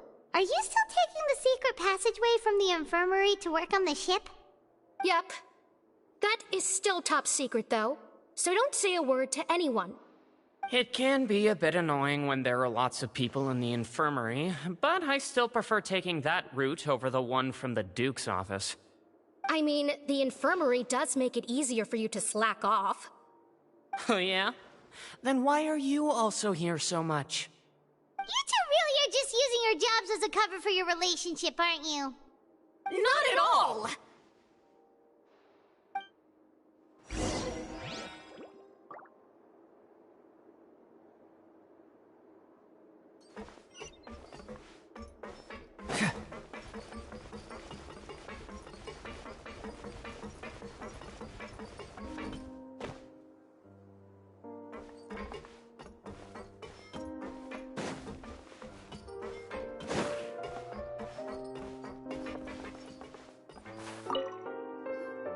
Do my eyes deceive me, or did I just see two inmates come back after making it to the surface? Some strange winds blowing of late. We wanted to see how the fortress is doing. Is everything still alright? We're fine, for the most part. Neuvillette came down and took care of the worst of it. If that's the case, why don't you just ask him to stay here? Oh, yeah, what a brilliant plan. Let's go convince the Eudex himself to exchange the courts of Fontaine for a puddle of water in the middle of nowhere. He came here in a hurry and left without even stopping for a cup of tea. He did remember to take Miss Sigewinne's gift with him, though. He sure sounds super busy. Miss Cloran has left as well. She also took her gift from Miss Sigewinne. Were the gifts milkshakes? Neuvillette got the milkshake. Clorand received lipstick instead. Those aren't even remotely alike. Well, it's Neuvillette's own fault for making Sigewinne worried about his health by working so much. But besides that, our head nurse is still pretty fond of picking out beauty products for the ladies. Oh, and I have some gifts here for you as well. Are these from Sigewinne too? Nope, they're from yours truly. You've already wrapped up your work at the fortress, so you can return to the surface at any time. You haven't yet served your full prison term, however, so you may continue to use your cell until your term is up. For real? Then we could stay here for a real... You may access the cafeteria for free. Hooray! Just remember to come complete your paperwork once it's time for your release.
We're back in our cell again. We're no longer prisoners, though, so it really doesn't feel the same. Sure feels that way. But the truth is, we never did anything bad to begin with, so I'm not sure why we put so much pressure on ourselves. Huh? How did you know? Hey, that's not true! Alright. Okay, Paimon just wanted to say that we really are an amazing duo after all. It's like, we've now gone to so many places together and become friends with so many people. We've never stopped traveling or stopped meeting new friends. There are so many bad things in the world, and we're just two people, but we've still been solving problems no matter where we go. If you're counting Paimon today, aren't you the only adventurer here? Then let's ask Catherine to give Paimon an adventurer handbook as well. Paimon will also be an adventurer from today forward. Just our thoughts making Paimon giddy. Paimon's gonna crash, so you sleep soon too. The last time we fell asleep here, we woke up to a whole mess outside our cell. The primordial seawater nearly rose up. That was so scary. We should be safe now, right? Alright then, good night to you, traveler.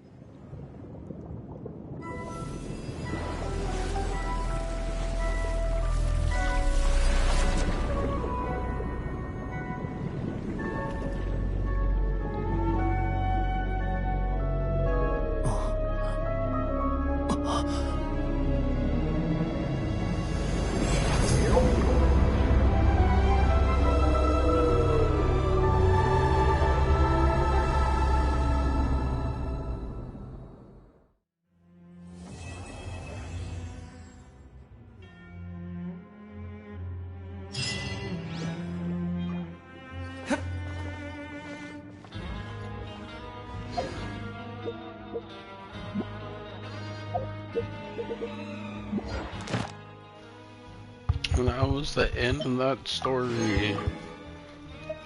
Boom.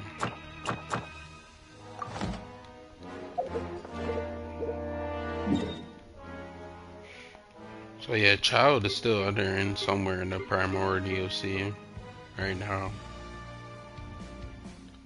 Not in the primordial sea, but somewhere under. You'd seeing everything.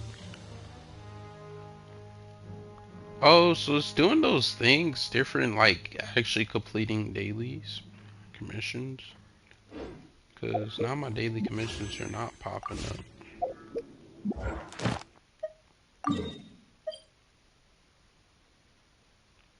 You already claimed the number of alcohol.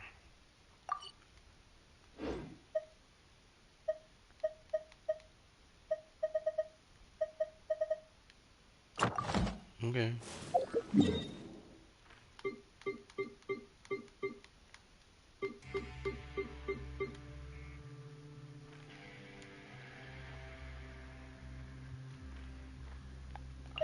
Interesting. Okay then.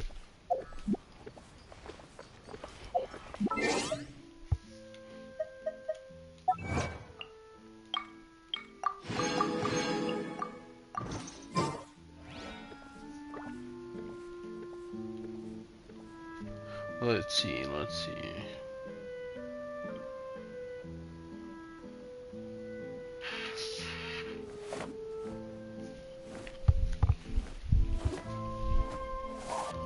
Welcome to Palais Mermoni.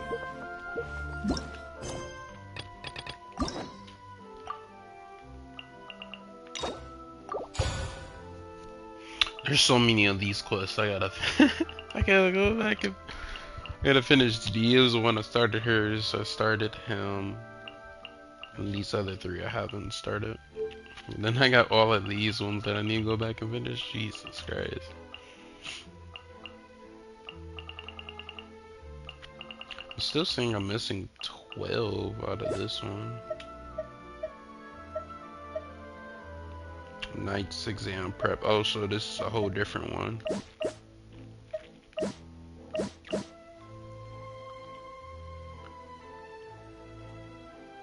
Yeah. Wait, I still got Nahitas. So, oh my god, you're all the way back there. You still on Nahitas? Bro. Bro. What are you doing, bro? It's been a while since... What are you doing, bro? What is this?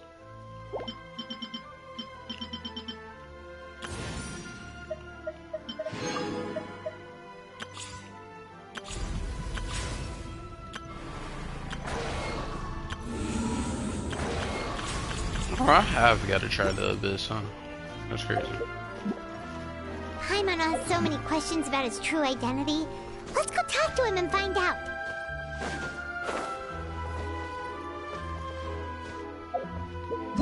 I probably should go back and finish Witch's names, though.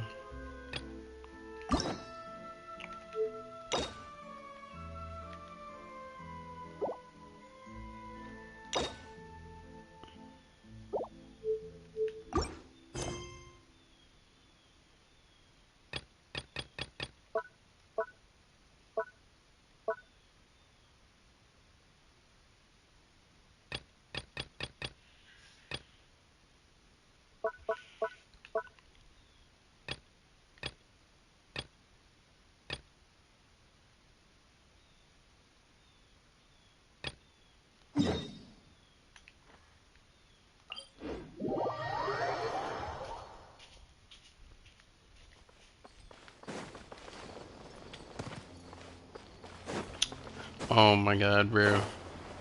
We're not gonna talk about yesterday.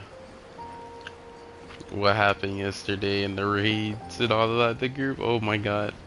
They have their moments right there, and right, like some days like that, but like, oh my god. We ain't get nothing done. We ain't get nothing at all done. It was terrible. We barely got through the first raid.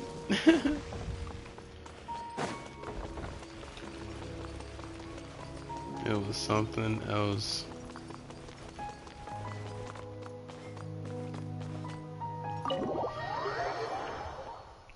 Something else, bro. Something else. The pain. The final. You see why I was like, yeah, we're just gonna call it. Yeah, this is not working. We barely made it through the first raid.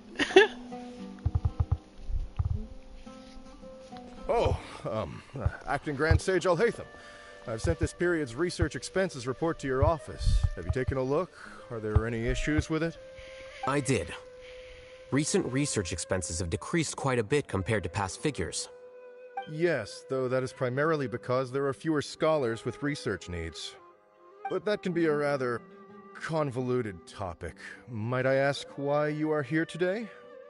I believe you know this individual. His name is Ilias. He worked part- Oh, yes, of course. Though, Ilias, where have you been these past few days? That was our busy period, but then you disappeared without a word. Everyone had to pick up the slack. I'm sorry, something unexpected came up. But I know I've caused trouble for everyone. Is there anything I can do to make up for it? The other researchers have more or less finished your share of the work. However, there is one thing that is yet to be settled. Do you remember Chandra? You were in charge of following up on his off-site research application. He retracted his application a few days ago and canceled his off-site project. He's the 12th person to retract a research application this month. I'd like you to ask him why he did that. Chandra is probably having coffee at this hour, so you can find him at the cafe. Understood. Then, about my paycheck. I'll pay you in full once you return. However, make sure you don't disappear without saying anything again.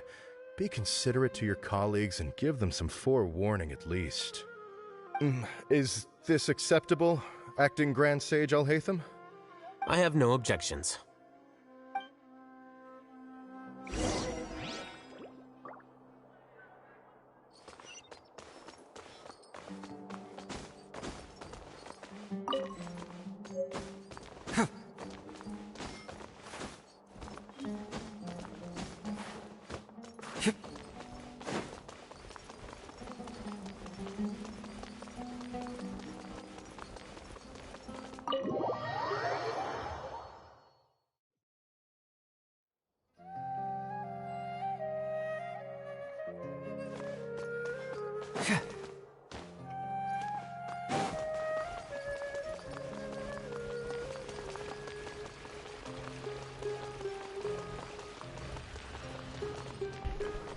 Oh, it's muted.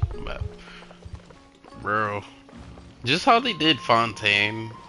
I'm just like so happy about it. And then Samir, how Samir was like the desert and the forest. That makes me go back to Mondstadt and like Mondstadt and Liyue. Like they're both beautiful, but then I was like, Mondstadt should have been the city like in the sky, like air. Cause it's a city of wind, at least like, you know, be in the air or something. And then Elias? Long time no see. Liyue was What can I do for you? supposed I to heard be the that land you of Earth, canceled which your is a research lot of project, Earth. So I'm just here to Or ask you geo why. mountains and stuff, Oh, so that. I get that. It's really nothing special. I just don't feel like going anymore. And Azuma, I'm not the only one who land of canceled, lightning, right? I mean, people have had no motivation to conduct with research lately, haven't multiple they? islands. Cool. No motivation to conduct research? Yeah. Say, who might you be? You look sort of familiar. Oh, don't mind me. Please, continue. Well, with the downfall of the Sages not long ago, many of the projects that they led were put on hold while they were being investigated. With the situation being so volatile, people are picking up random things to do to kill time. No one wants to risk starting any new research until it's clear how things will pan out in the future. When you say how things will pan out, you actually mean what the new Sages would have interest in, right? Wow, talk about blunt. But that isn't the only reason for the lack of motivation to start new research. So what are the other reasons? Well, because the Akasha terminal shut down. I'm sure you're all aware that we require all kinds of knowledge to perform any of the research we do. Enkanomiya is your favorite. I know that's in Inazuma. I'm trying to think what island. Which one is it? I like Watatsumi Island there. It looks amazing. Back then, the Akasha would respond to any of our requests for the knowledge we needed. I think Watatsumi Island It was beyond is convenient. great. We didn't have to spend an outdid extended amount of themselves. time studying, so we were able to immediately run various tests and experiments. I see. You get it, right? After having had a taste of something so amazing, who can be bothered to manually sift through data and files ever again? Wait, Enkanomiya, isn't that the underground? Under Watatsumi through the portal? The water portal going down? That's what I think it is, right? The underground, where it shows like the big lighthouse underground with the two shark bosses. That area. There are only a handful of people at the academia who are starting new projects or performing research. Most people are like me, waiting for a recognized researcher to start a project before immediately applying to join. Yeah, that area is cool too. I do give them that. That was nice. Although our names will be further down in the paper, we'll have a much easier time.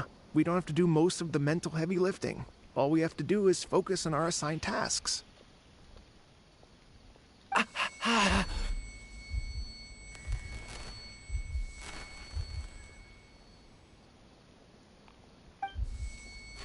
Ilias? What's wrong? My head, it hurts.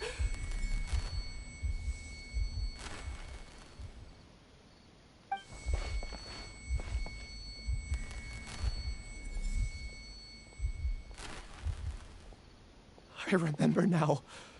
I remember what Siraj said to me as he approached. You will become Siraj number 36. Fuse yourself with a consciousness under my control. Think only in accordance with a set module, like a worker bee in a beehive.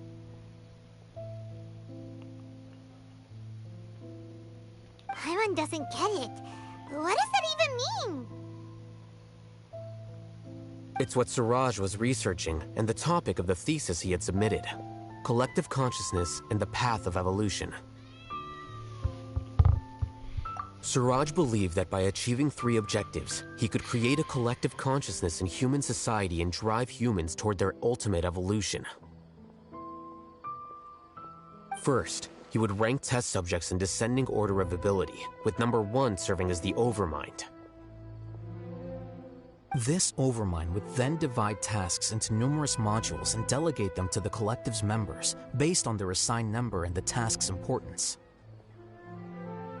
Lastly, this system must support the rapid exchange of information within the collective, or even better, allow its members to share their memories and emotions.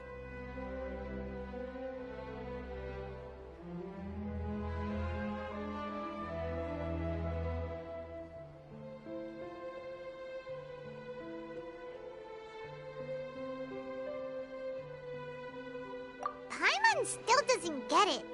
What's the point of all that?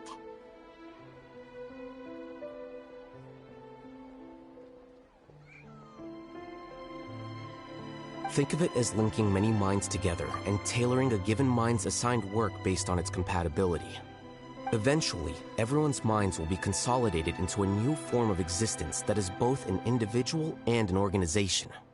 Siraj believes this collective consciousness is superior to individual humans. Whoa. Squishing a whole bunch of people together? Paimon thinks that sounds horrible. It's just as Al-Haytham said. Siraj gave all the test subjects different numbers. Bigger numbers meant you had a lower rank, so your assigned tasks were less complex, such as being responsible for everyone's basic needs. Smaller numbers were ranked higher, so you'd be given more complex assignments like planning for the future.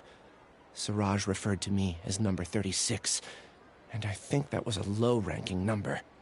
I also recall that Siraj said his plan was proceeding very quickly, and that the hive would soon be complete. Oh no, then we gotta hurry! We have to stop him before it's complete! I tried my best, but that's all I can remember. I still can't recall where the cave is. I'm really sorry. Take your time. You'll eventually remember it all. However, something doesn't seem right. Some details don't add up. What's off? You were only designated as number 36? What a shame. From what I can see, your talents merit a smaller number. I'm not sure what Siraj's numbering system is based on. Anyway, we're done here. Let's go. Please, wait. I heard you all talking about Siraj just now. Are you looking for him? Huh? Do you know something? Well, Siraj is pretty popular as of late. I heard he's gained recognition from a lot of well-known researchers. Supposedly, he's a strong contender for being one of the next sages. There are many who would give up everything to be a part of his research team. I'm nothing special, though, so I doubt I'd get the opportunity. That said, I do know a researcher who received an invitation from Siraj but declined it. Her name is Janaki. If you're interested, you can try to find her. She's usually reading at the pavilion in the garden.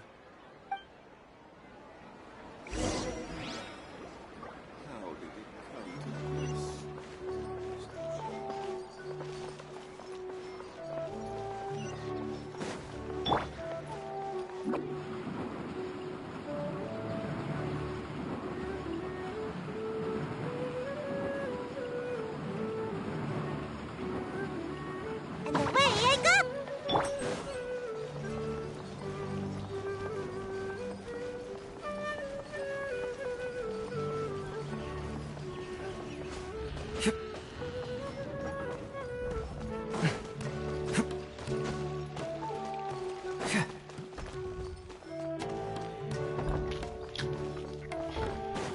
Oh, I watched the gameplay of the Water Archon that you sent to me. It looks cool. But yeah, she's definitely looked like she's gonna be a support. So sad about that. Ugh. But it fits it. It fits her personality. For what we know of her right now.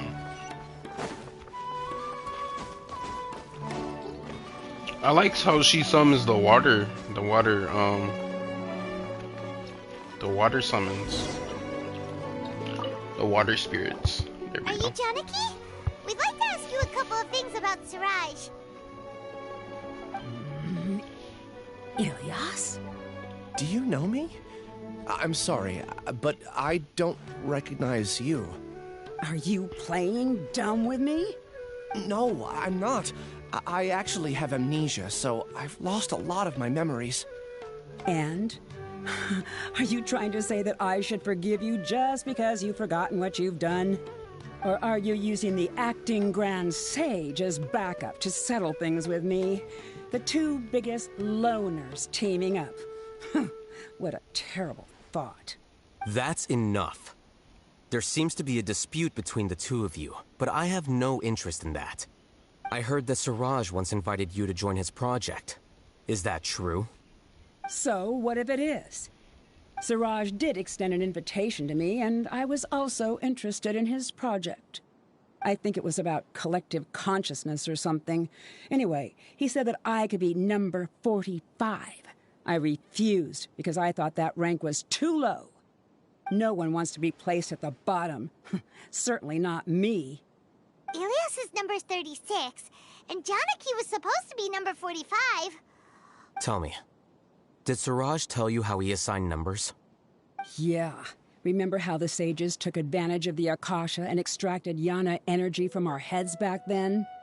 They left a document that records the amount of Yana energy that the Akasha had extracted from each person. I don't know how Siraj got his hands on that document, but he used it as the basis for his numbering system. I see. Putting aside the validity of the data, it is meaningless to judge individuals based solely on their Jnana energy. At most, Jnana energy can only be seen as representing a portion of a person's abilities.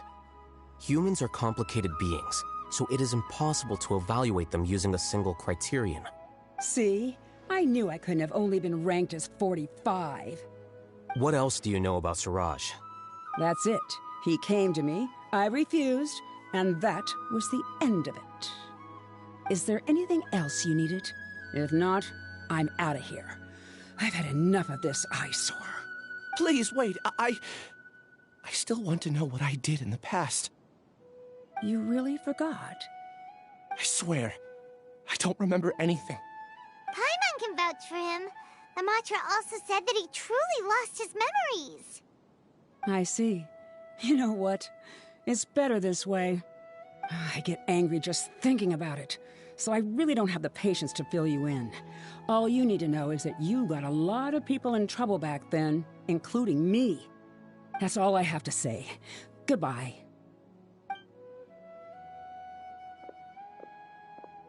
And she's gone. She doesn't seem to like you very much. I really don't.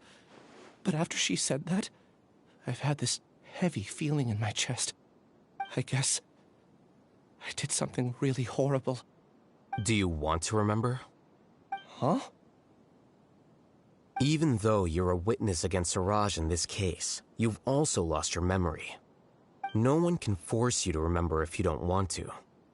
Even if you manage to remember, all you would need to do is feign ignorance and tell us that you tried the best you could, but to no avail. I'm not sure what to do. Like I said before, for some reason I felt a sense of freedom when I realized I had lost my memories. But I feel like I shouldn't be allowed to go free so easily. I still want to remember everything. What should I do? I can look up your file. Something that caused trouble for a lot of people in the past must be on file somewhere. Would you like me to look into it? Yes, please. All right. Then let's return to the House of Dana. We've spent enough time here, and you should go and get your paycheck.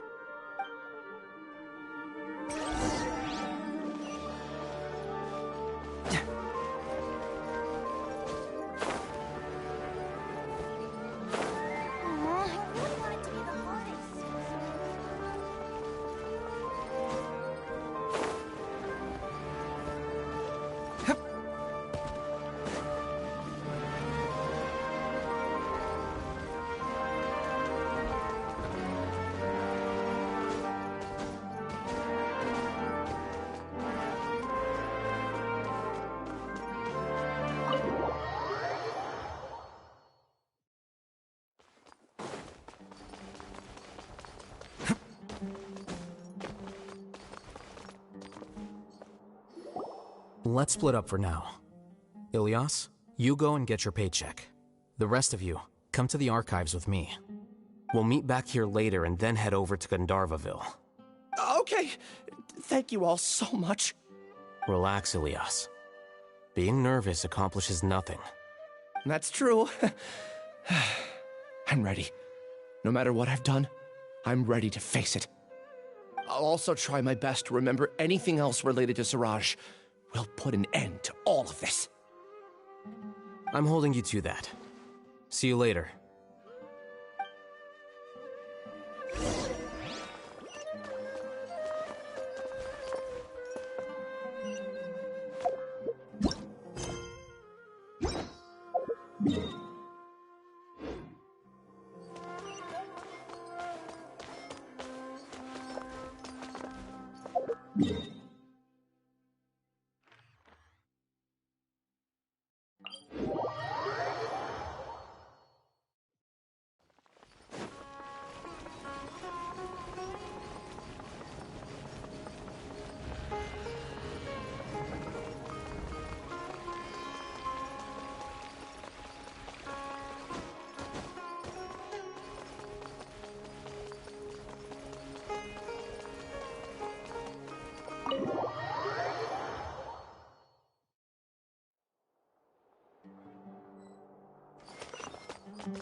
I was saying ride the elevator. I was about to say, bro, where do I go? I didn't think this was the elevator.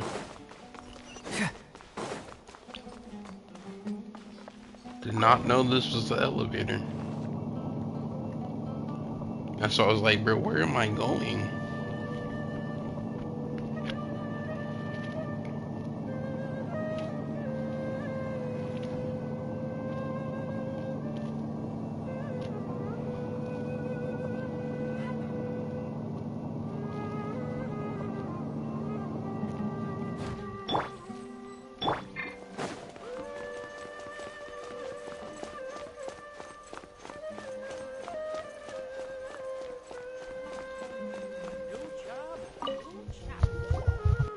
Okay. The important files from the last few years should all be here.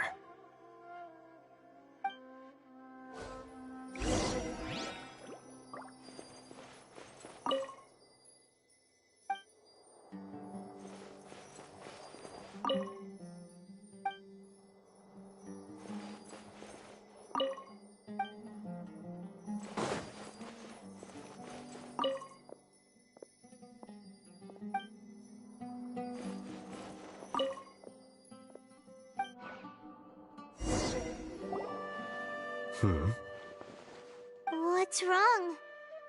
Nothing. Anyway, I found Ilias's file. Let's meet downstairs.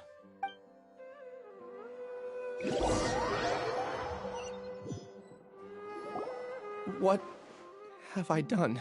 This file indicates that you were once commended by the Academia for your courage and sense of justice. You were considered a hero. Huh? Me? Yes. Your instructor was engaging in academic fraud, and you were the one who reported him. Your report was found to be true after a series of investigations, and your instructor was brought to justice by the Matra. This incident caused quite the commotion, and the Academia sent you a commendation. What is it? Are any memories coming back to you? No, it's just... my head feels like it's being ripped apart again. It hurts. Did I seriously do that? Then why? Let's put this matter aside for now. It isn't directly related to Siraj, so there's no need to push yourself over it. I'm sorry. That should have been something good to hear, but my body is instinctively rejecting it. I feel like I'll black out if I try to remember. Take it slow. Recovering memories is no easy task, especially when it involves memories that you don't want to remember. Just do what you think is right. Thank you. I'm not sure how you're so calm and composed all the time, but it does make me feel more confident about the situation I'm in. Let's head to Gandharvaville and deliver Ilias's paycheck to his sister. Come on!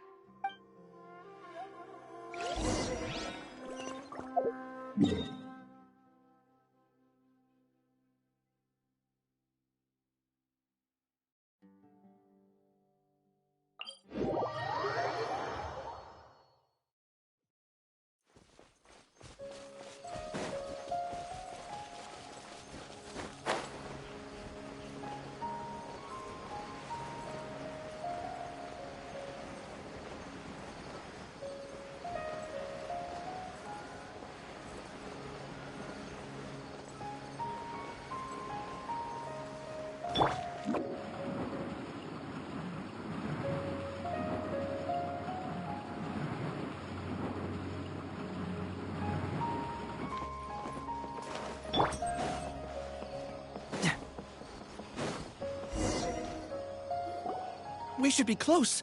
Let me think. It should be this way.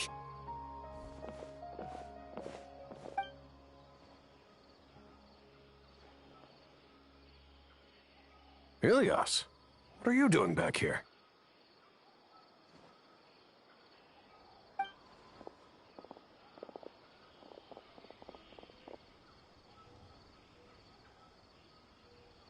Dad, it's nothing. I was just wondering how everyone was doing. You sure everything's okay? Did they bully you again? It's all right. You can tell us. Ilias, what's wrong? I'm fine. Just a minor headache. I haven't been getting much rest lately. Back then, I told you not to be a hero. Look how things turned out. I can't imagine how things are going for you at the Academia. We've even been receiving threat letters. You don't have to force yourself to stay at the Academia. You can always come back home. I'm all right. I just need a little rest. Ilias doesn't seem like he wants them to know that he has amnesia. Hey! That's enough, you two. Ilias isn't feeling well. You can keep nagging him once we get home. Ilias, let's find somewhere to talk. So, how's your headache? It's much better now. Oh, here. It's this month's paycheck. How's everything at home? Same old, same old. It's just that everyone's worried about you. Don't mind their nagging. Deep down, they know that you did the right thing. It's just that after hearing a lot of bad rumors about you and seeing all the threatening letters, well, they're mom and dad. Maybe they just want you to conform a bit more. Conform. Yeah. You don't remember? After the incident, you... Ilias? What's wrong? Ah, I see. I remember now. Don't worry, I remember now. You're acting a little weird today, you know? Anyway, I understand your decision. But Mom, Dad, and I just want you to be happy.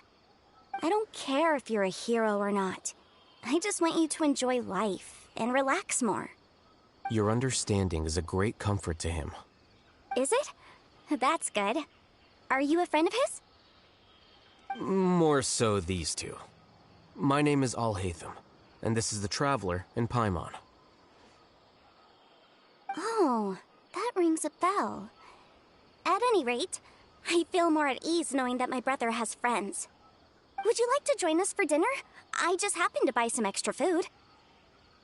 Sorry, but I still have things I need to take care of. Well, that's a shame. Okay, I'll get going then. Take care of yourself, Ilias. Don't worry. I won't do anything to make you guys worry again. You remember now? Yes, I do. Thanks for that. You know, you don't seem like such a bad person. Is that your way of conveying gratitude? Oh, my apologies. But I meant every word. Remember when I asked at the tavern if we had ever met? I said that there was a sense of familiarity, but what I really meant was a sense of loathing. Loathing? Yeah, but having spent some time with you, I realized that you're not someone I dislike to that extent. Strange, isn't it? Why did I have those thoughts at that time? My strength is that I don't care about what others think. If you could also develop this quality, then you won't be as bothered by complicated social relationships. It'd be great if I could think like you. But first things first. I remember where Siraj's cave is now. I'll take you there. Really? That's great! Paimon remembers that you said there are 2 things that you had to do. We've only checked off 1, right? What about the other one? Are we not gonna do that first? There are more important things at hand. We have to stop Siraj before he completes his collective consciousness, or it'll be too late. You're right. Let's head out.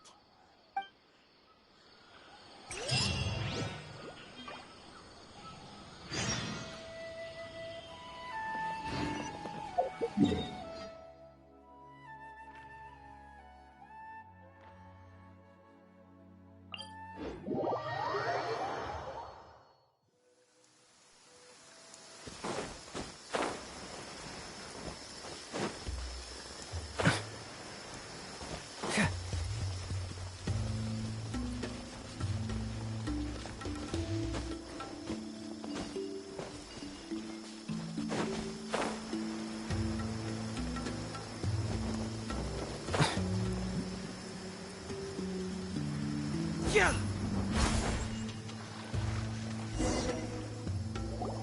This is the place. It's so well hidden. But there's nothing spooky about it. Let's go inside and take a look.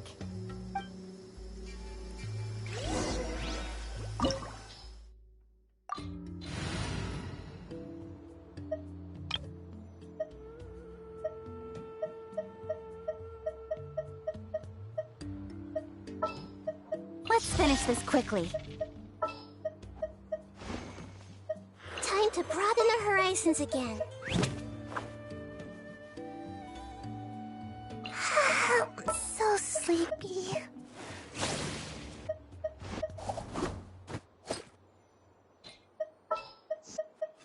This is destiny.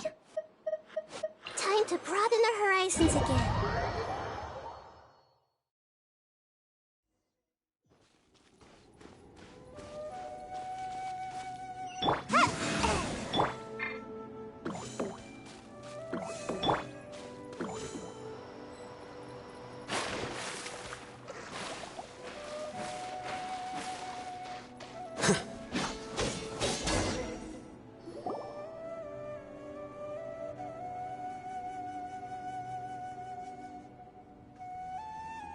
Weird. It's bigger on the inside than Paimon imagined. Ilyas, do you remember this place? Huh? Ilyas! I don't sense him nearby. Did he get separated from us? Should we wait here or turn around and look for him? There's no need for that. Let's keep moving. Alright. We'll continue in and see if he catches up to us.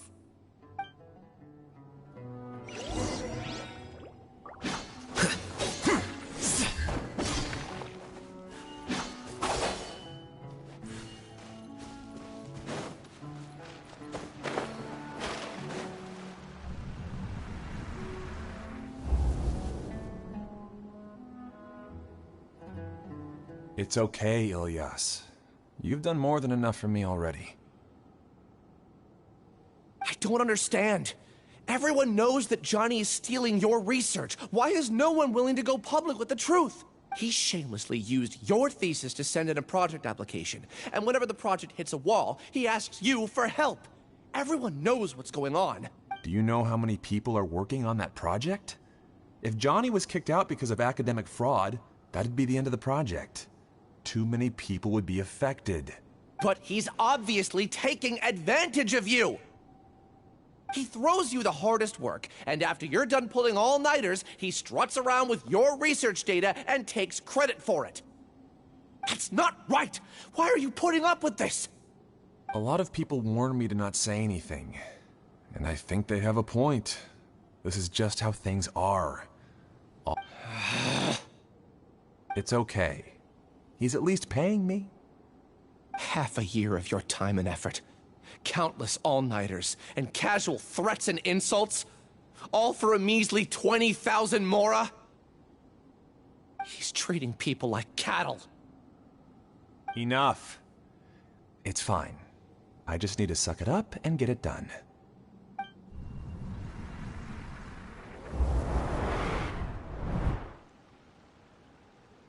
What's the matter? Huh? You could read minds this whole time and you never told Paimon? Of course not. I was also able to see those memories just now. They were probably the ones that leaked out while Ilias was connecting to the collective consciousness. Connecting... collective consciousness? It's clear that this place isn't a work in progress. The hive has long been finished. The collective consciousness project is already complete, and Ilias is now returning to the collective. Not entirely. Keep walking and you'll see why.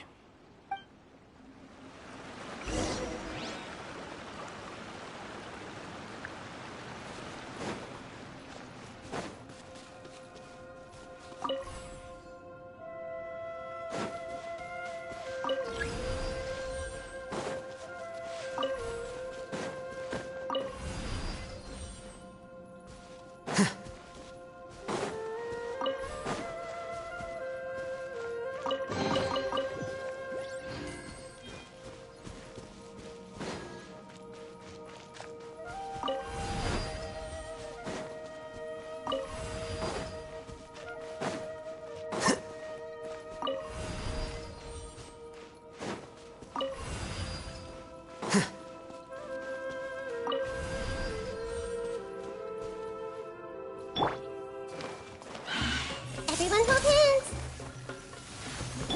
Shadows of fate. Please, my spade delves into nowhere to hide.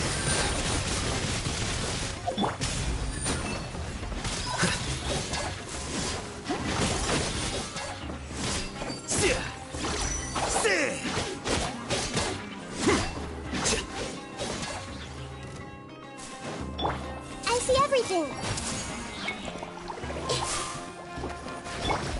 Written in the stars.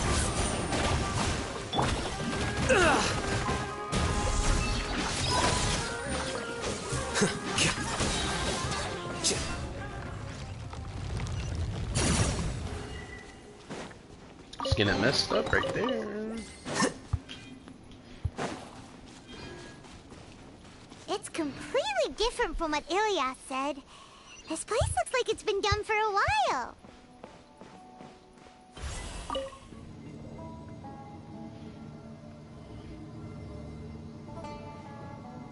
Contributing to the collective by only thinking to your strengths. How easy.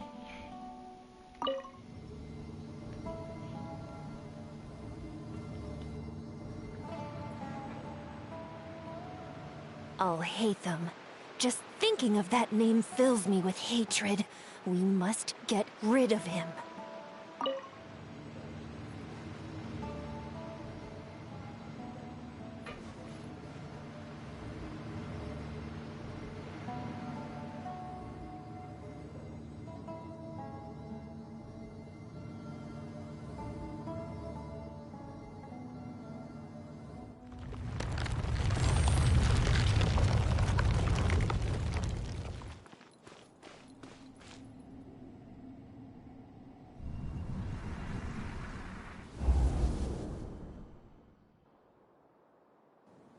An entire year's worth of work down the drain. And for what? Your reputation? Do you have any idea how many people you brought down? You could have played hero any time. So why couldn't you have waited until the project was complete? I don't understand what you guys are saying. Are you saying you don't care that Raju jumped to his death? It's a shame. What happened to him? I thought he was stronger than that. Everyone has been working hard to complete the project. He could have endured for a bit longer. But he chose now, of all times, to... In any case, we're done with you. Because of your recklessness, the Matra are putting Johnny on trial. This project is done for. None of this affects you at all. But do you know how many people, myself included, needed this project to complete their studies? Now our futures are up in the air. If worst comes to pass, we might not be able to graduate. Do you understand now? I'm sorry. There's no need for an apology. It's not like I'll accept it anyway. You'll pay for this.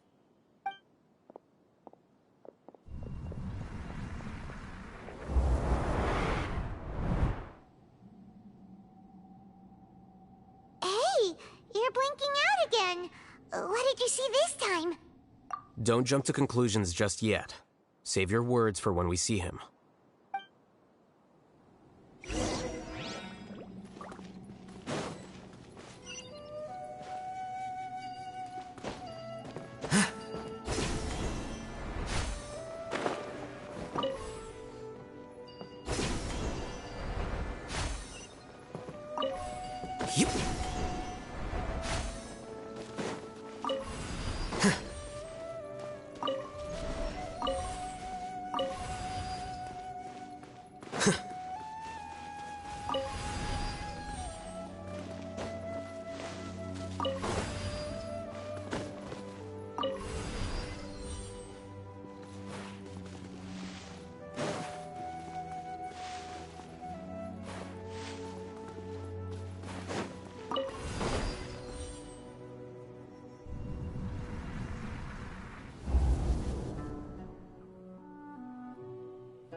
Well, Alias, this is all very strange.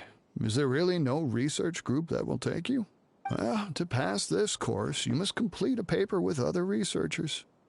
I know you're a hero for fighting academic fraud, but well, we can't make exceptions for heroes, now can we?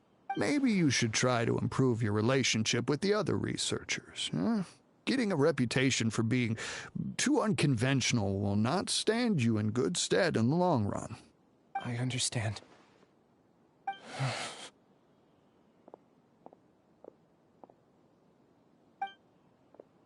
You seem troubled. Who are you? Where are my manners? My name is Siraj. Siraj?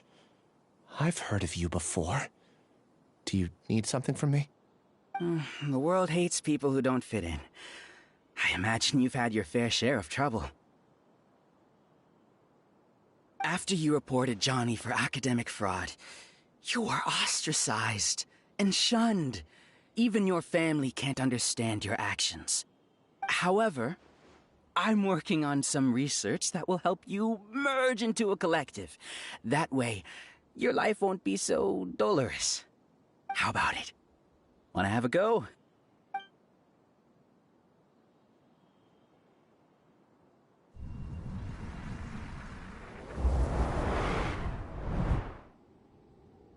What did you see?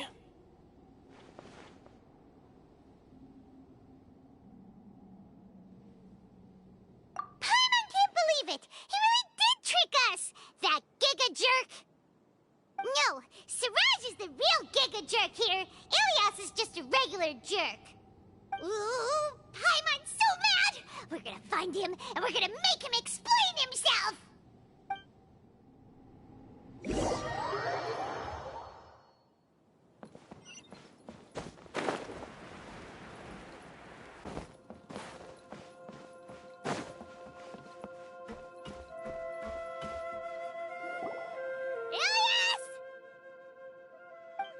You've come. I intentionally slowed my integration into the collective consciousness because I wanted to see you one last time as Ilias. And I wanted to apologize to you as him. It was only at Gandharvaville that the second thing I must do occurred to me. Bring you all here. To throw off the Matra and bring Alhaitham to the Hive. That was my task as Siraj number 36. You were already Siraj number 36? But you passed the Matra's lie detector test! Yes, I truly did forget many things during that time, even my identity and assigned responsibilities. However, it's not that I got scared and forgot. I chose to delete those memories. It's difficult to fool Alhaitham, so I had to create the perfect guise for myself. And the best guise is when you believe your own lies. Correct. I only told you that the hive was incomplete because I had deleted my memories of its completion. It was finished a long time ago. Before I left, I was already living as number 36. Now, I choose to return to that identity. Only here can I be truly free. That's all I wanted to say. After I enter this room, my consciousness will merge back into the collective. And so, this is goodbye. Is this your decision? Yeah, the person we know is Ilyas, not Siraj number 36. The outside world is painful sometimes, but Paimon doesn't think that's a reason to run away. Do you need more time to consider, Ilyas? Hey, who are... That is Siraj. So you're that Giga Jerk! Giga jerk? How bold of you. Have I done something to offend you? You! I modified Akasha terminals to allow users to share memories and emotions. Then, I recruited researchers from the academia to build a collective consciousness. I assigned numbers to everyone and divided the experiment's tasks amongst themselves. Here, people can live easily and happily without needing to exercise complex mental thought. This is what they have chosen. All I've done is fulfill their wishes. You're just trying to justify yourself! Then I ask you, what's the difference between here and the outside? There are researchers at the academia who engage in dangerous research in extreme environments while others become idle and listless. People are so obsessed with collective will that even those on the fringes will attempt to fit in after suffering setbacks. Isn't that right, Ilyas? There's no need to deny this, as it is fact. It is natural for social creatures to conform. And the terminus of conformity is a collective consciousness through which even an ordinary bee colony can become a powerful swarm. Replace the bees with humans, and this model becomes even more potent. Welcome to the hive, Alhaitham. You once arrogantly denied the merits of this project before the Grand Sage.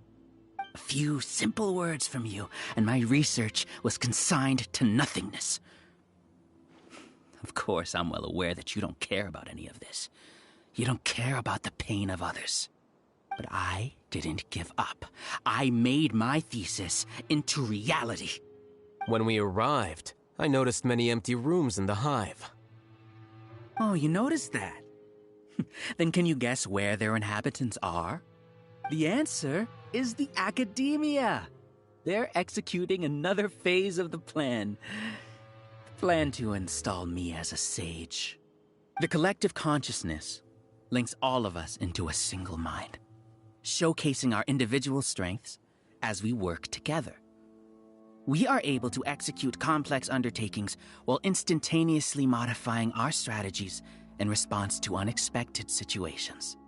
Everything has been proceeding smoothly. You are our biggest obstacle. With you out of the way, I'll use my growing influence to turn the collective consciousness into a legitimate study. The project will snowball until ultimately everyone will be part of my hive. No. The hive will be in control. And it will lead the academia towards a new future. We won't let you do this! What can you achieve with mere words? You weren't even able to change Ilyas's mind. Return to the hive, number 36.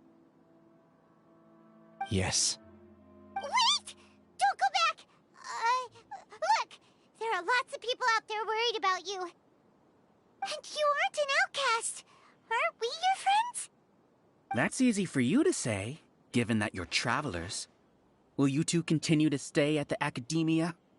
When you leave, tragedy will repeat itself. Return, number 36.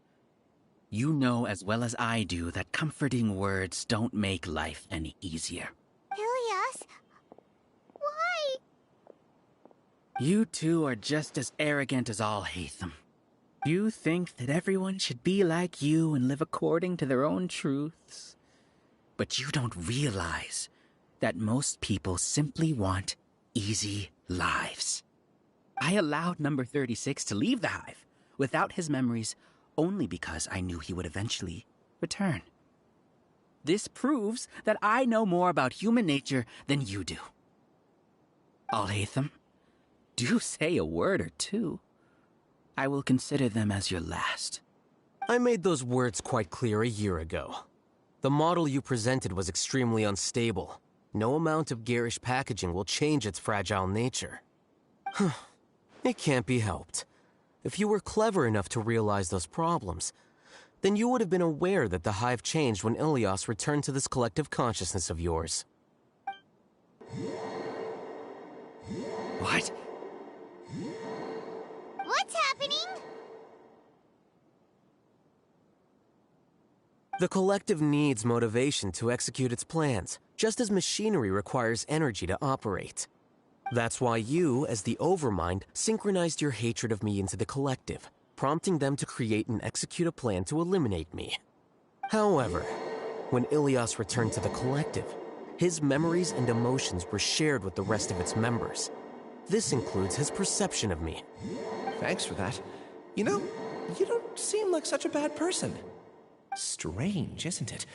Why did I have those thoughts at that time? This contradicts the hatred you had provided them, and these two differing emotions will give rise to new conflict. So that's it. Wait, so you knew that Ilias would return to the Hive? And then you pretended to keep him around just to fool Siraj. Wouldn't expect any less from you, Alhaitham. Once the collective consciousness bugs out, we'll take that opportunity to... wait. It's back to normal already. Alhaitham, I told you. You're too arrogant. Did you really think that your little scheme would be enough to destabilize the Hive? Ilias's return had indeed introduced abnormal emotions into the Hive, but such a meager drop cannot give rise to waves. Your struggle has been in vain, and it's time to end it. Allow me to show you what makes the collective consciousness so formidable. So many monsters. Where did they come from? And something feels off about them. I also integrated monsters into the collective, though I ranked them last. Even so, they are part of it. Despite their lack of intelligence, perfect cooperation can be achieved, much like soldiers who have undergone strict training. Now then, drown in endless waves of monsters. You will all pay for your ceaseless arrogance. Hey, Alhaitham! Your plan didn't work, so what do we do now? I've already sent my gift to the collective. It'll take some time for the recipient to receive it. You two just need to brace yourselves for the nuisance in front of us. Well, alright. Paimon doesn't know how you get so confident, but we'll hold them off for as long as we can. Hey. The Temple of Wisdom. With sword comes shadow. Don't blink.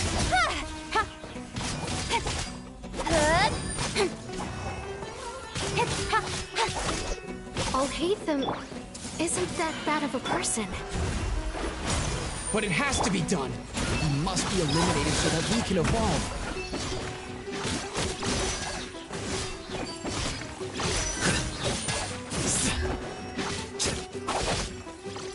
You see?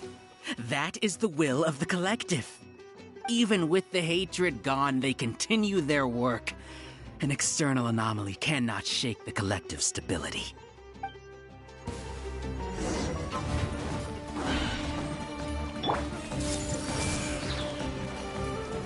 Sharing my knowledge. Decided by destiny. Cut to the chase.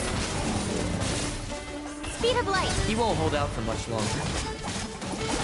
He's a lot tougher than we imagined. Something's gone wrong with the Academia.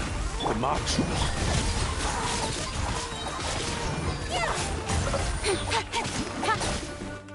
What's going on? What's with this sudden influx of information?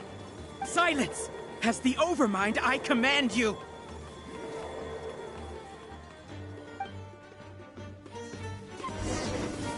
I see everything. Make yourselves at home. Let me scry. With sword comes shadow. Don't blink.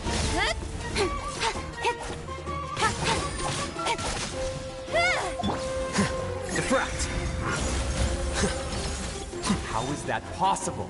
Why hasn't it been resolved? Is there error in our judgment? The will of the collective cannot be wrong. The Overmind must have made an error in its judgment. But Siraj is the most intelligent among us. He is number one. His judgment is the optimum. Is that true? No, not necessarily. Shadows of... Here you are.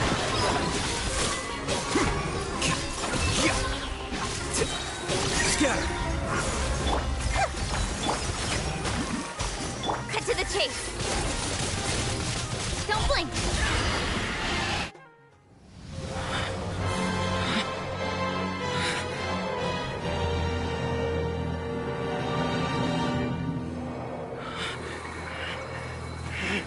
What have you done? Calm down. Don't you have an easy way to figure this out?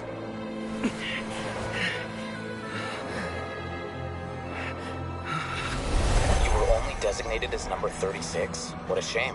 From what I can see, your talents merit a smaller number. Putting aside the validity of the data, it is meaningless to judge individuals based solely on their jnana energy.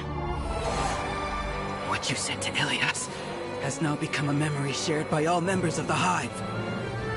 I see it now! You've channeled and amplified their selfish desires! You're trying to destroy my Hive from the inside out! Human minds are not infinitely pliable, and your Hive has stretched many of them to their limit. Once your authority as Overmind starts to wane, it won't be long before your subjects snap back. Is it worth living here like a machine?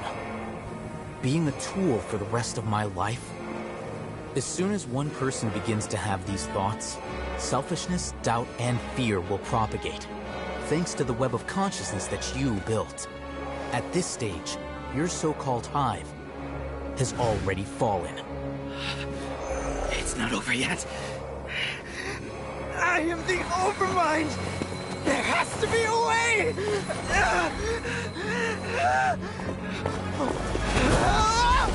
It's too late. Once the desires of the Hive accumulate, beyond a certain threshold, they will kill their king.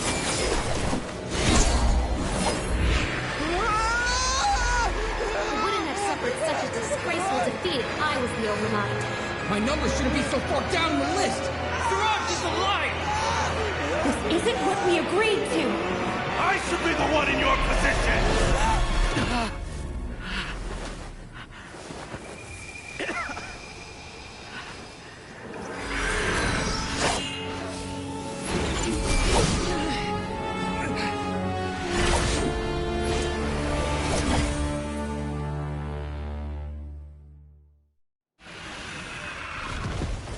The Hive shut down? What happened just now? Members of a collective consciousness are more likely to reach a consensus because of their shared memories and emotions. For example, Ilias did have differing perceptions, but he ultimately followed the collective consciousness's judgment. However, this system is far from perfect. Based on this logic, the collective consciousness will generate an intractable diffusion effect upon encountering negative emotions. The disturbance that Ilias caused wasn't for naught. It made the collective question the Overmind. Setbacks in the plan further amplify doubt, which diminishes the Overmind's influence. This inevitably causes the collective to generate negative emotions. Apprehension, disappointment, panic, avarice. These negative emotions can be very well hidden, as humans generally do not share completely transparent channels of communication. But in the Hive, where there are no secrets, negativity can spread like a tidal wave. Of course, what I said to Ilias was the trigger for all of this. A few words were enough. Believe in the power of words, Siraj. You were already thinking of a way to destroy the collective consciousness. Even back then, you knew that Ilias was the bait all along? But how did you know? Since when? I knew it from the moment I saw him. Moreover, I never looked down on you. My opinion of you has always been objective. You have a naive view towards the concepts of collective consciousness and human evolution, but you are intelligent and disciplined. You would never let a test subject escape. Mistakes like that are beneath you, and you also won't leave any mistake without a resolution. I never thought I'd hear those words come from you. But if you're saying that out of sympathy, spare me. I know very well that you've never viewed me as an equal. When you were with us, you always had a distant look in your eyes. You don't need to hide it. I know it better than anyone else. The arrogance that comes with being a genius. Nobody likes being treated like that. Your perspective is entirely born from your habitual way of looking at things. From your perspective, you probably think I'm like you, someone who doesn't fit in. However, I've never placed myself on a pedestal. I just want to distance myself from meaningless noise and look at everything objectively. On the other hand, you have failed to come to terms with who you truly are. You care too much about winning and how others perceive you. You mean to say that I'm the arrogant one here? Is that not so? Arrogant and emotionally fragile. You view people as a simple, mediocre collective, while you regard me as one of your kind. Regardless, I have lost. You can take me back to the academia and stand trial. You will stand trial, yes. But arresting people isn't in my job description. I'm just an ordinary staff member. I believe it is the General Mahamatra's duty to escort you away. Sino? What are you doing here? I followed the symbols. Looks like things have already been settled.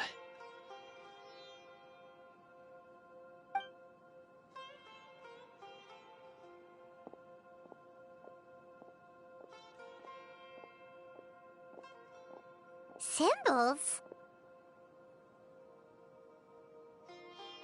I left a similar picture in my letter to him, and I made several similar symbols on the way here. Wait, what do you mean you left a letter?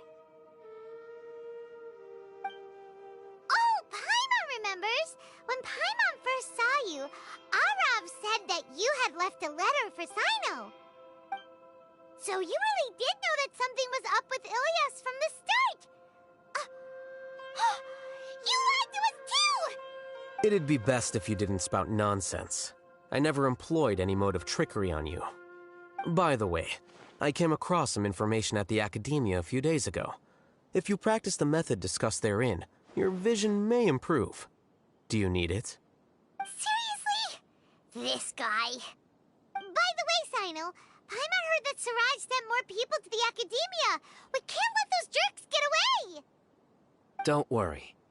The Matra have started screening suspicious persons, and we've already arrested many of Siraj's associates. This was likely one factor that caused the Hive's consciousness to waver. Everything went as you predicted, All-Hatham. Good. Seems like the interesting part is already over. I'll leave the arrests to you all. See you.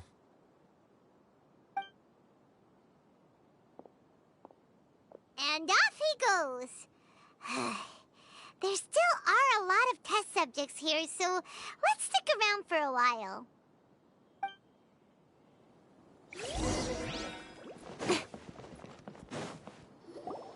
Oh no. Oh no. I was involved in all these plans to get rid of the acting Grand Sage?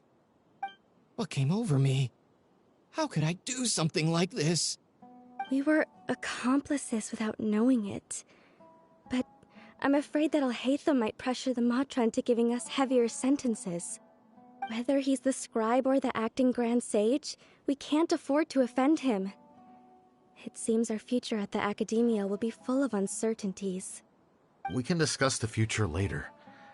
Leaving the collective left me with a strange sense of guilt. I didn't feel anything towards Al-Haytham at first, since he wasn't well known. All the opinions I heard about him were negative, though. Siraj made us hate Alhaitham, and we blindly accepted that hatred and thought of him as a bad person. From how things look, we've done a lot of irrational things. I guess we're getting what we deserve. Could you help us apologize to Alhaitham? Sure. Paimon will help you tell Alhaitham. But whether he chooses to forgive you is up to him. It's okay. No matter what he chooses, apologizing will make us feel slightly better. If he chooses to remember this, we're prepared for our punishment. It's time to go. Let's go.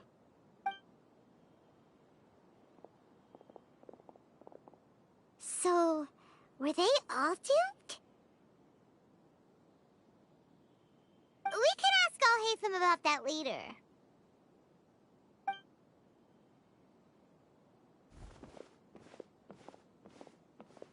Looks like I can't exist as Siraj number 36. Yet, my life as Ilyas goes on.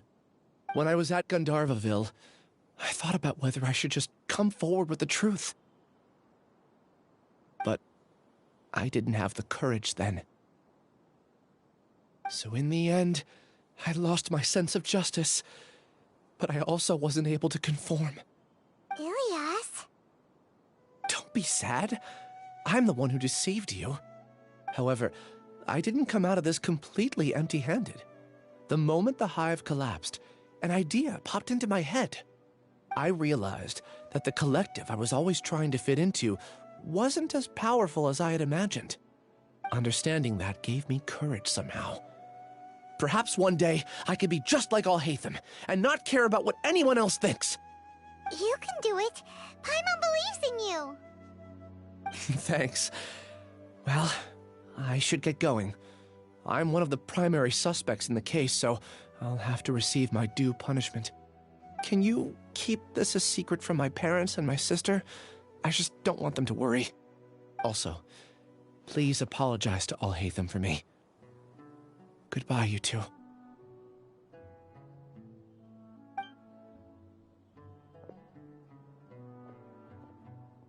All the test subjects have been taken away. I'll have my subordinates seal the place, retrieve all documentation, and destroy the system. Are you two hurt? I brought bandages and hemostatics. Paimon's fine. Just a little tired. Get some rest. Alhaitham is probably waiting for you at the entrance. Go see him when you're done here. Watch out for any of Siraj's associates who might still be in hiding. If you encounter anything you can't take care of, come find me at the Academia. Okay, you stay safe too, Sino. Let's go meet up with Alhaitham.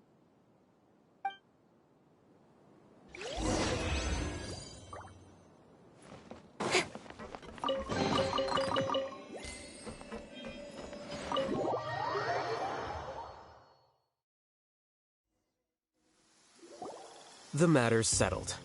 We can return now. I actually thought it would have been settled sooner. This took much longer than I expected. Judging by your faces, it seems like you two still have some questions. I respect your curiosity, but I'm off the clock now, so I'm not going to field any questions. Hey, we're not your colleagues! You couldn't tell that was an excuse just now? What? Are you kidding me?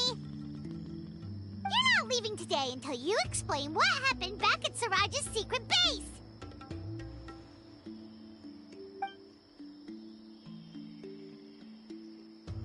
See ya.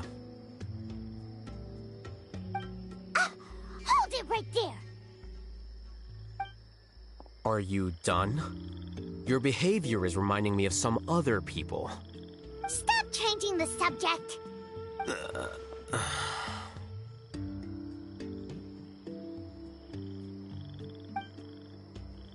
It's too much of a hassle to explain everything from the top. You know what? Come with me.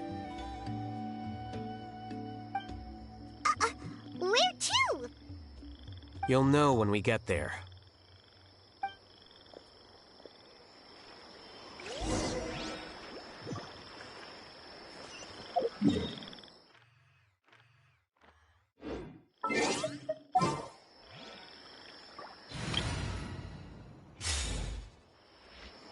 Is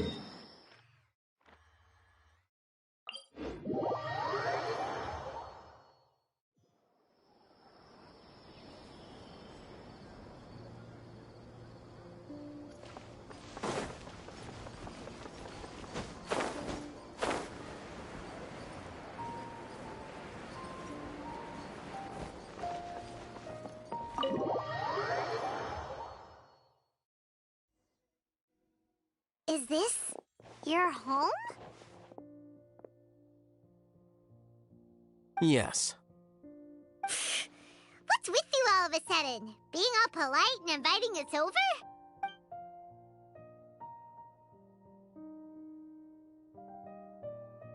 Ah, you're back. Quick, come help me see if this painting's all straightened. Huh? Who are they? Stop making a fuss. They're obviously guests. You're not from the Academia, are you? I'm unsure she's seen you before. You're that person from that time in that one place! Wait, what? How do you know me? Oh no, do people know that I live here? What? You're embarrassed only now of all times? Oh, you guys are roommates! Yes we are, but keep that to yourselves. Please, don't tell anyone else. I keep a few books on collectives and the subconscious here at home. I'll get them. You... Hey! Hey! You're leaving just like that? What's the deal, Alhaitham?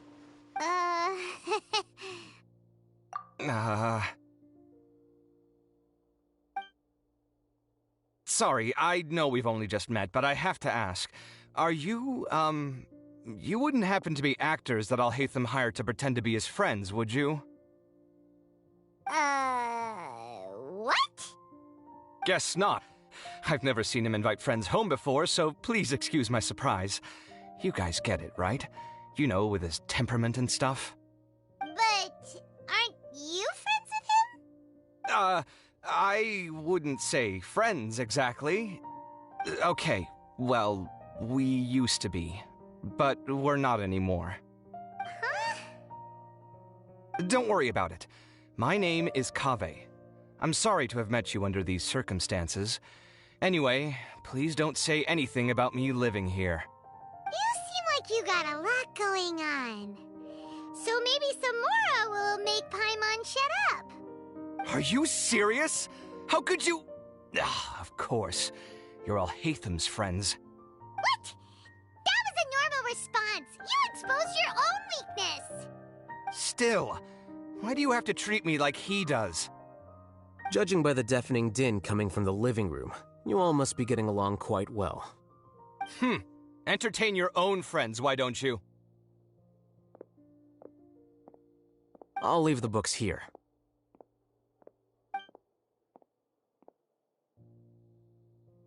Paimon's dizzy from reading. This is way too complicated. Why don't we just ask questions instead? Paimon wants to know, oh, how did you know about the collective consciousness's weakness? A year ago, Siraj presented his thesis to the Grand Sage, who offhandedly asked for my opinion. I actually responded with 2 lines of reasoning. The first, as I've already said, was that his research was on human evolution, a subject prohibited by the Academia. The second was that I thought the direction of his research was too extreme, but his approach too conservative.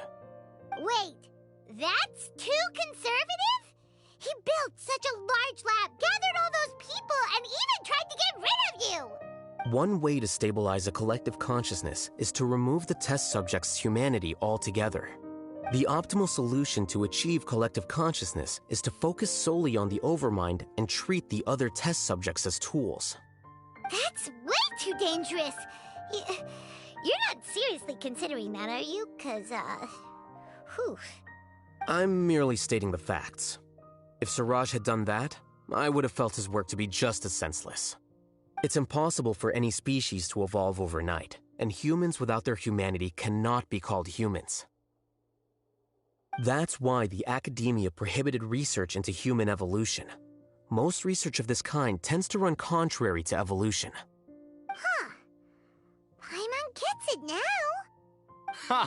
That's rich coming from you. If humans aren't humans without their humanity, then you'll probably evolve into some other species in another decade, I wager. What about you? Are you going to devolve into a fungus? At least I'd be a fungus with empathy. Sorry for eavesdropping, but what happened to you guys? Are you in trouble? Sort of. We encountered a strange researcher that had it out for us. Are you all okay? Huh. So that's how things went. Such is life. If only he'd known, Alhaitham could have stayed indoors today, and the whole thing could have been avoided, right? Plus, he could have helped me with the housework for once. See those books? They've been sitting there waiting for someone to sort through them for an age. If you're not gonna read them, tidy them away. They don't belong there.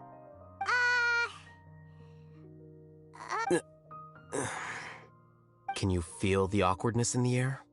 I hope you're aware of your lack of conversational skills. Oh, so the pot's calling the kettle black, is he? Well, having said all that, are you okay? I'm doing quite well. Much better than that painting you're trying to hang on the wall. You don't understand anything. Stop criticizing my taste in decoration.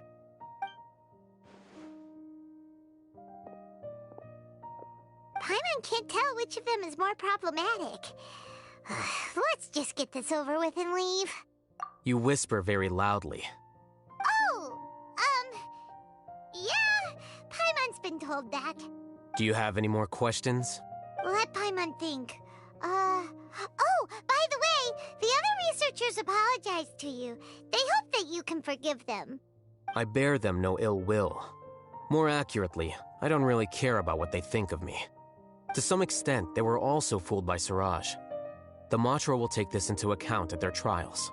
Ilias also said that he wanted to tell us the truth at Gandharvaville, but he didn't have the courage. He apologized to you, too. It doesn't matter. I never considered asking him to come forward with the truth. Judging from his experiences, he's more courageous than the average person. There's no need to lay even more criticism on him. Criticizing the brave only shows how weak you yourself are. I'm going for dinner in 10 minutes, so I'll field one last question. Paimon doesn't have any more questions.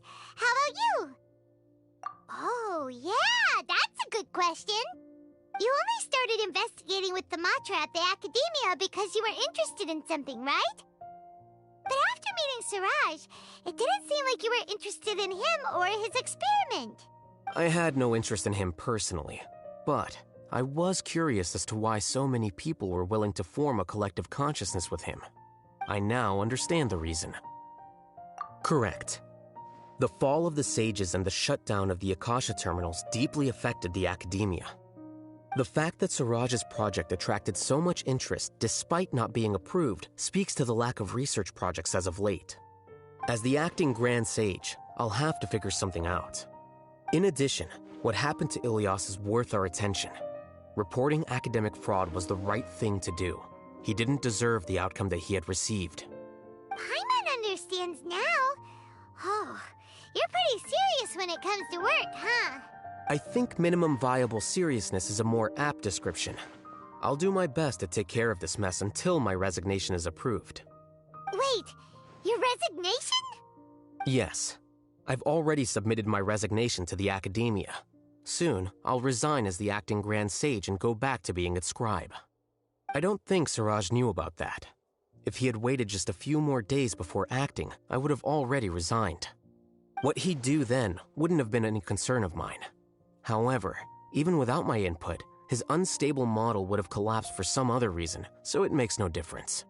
But why do you want to resign? I'm not suited to be a sage, nor do I want to be one.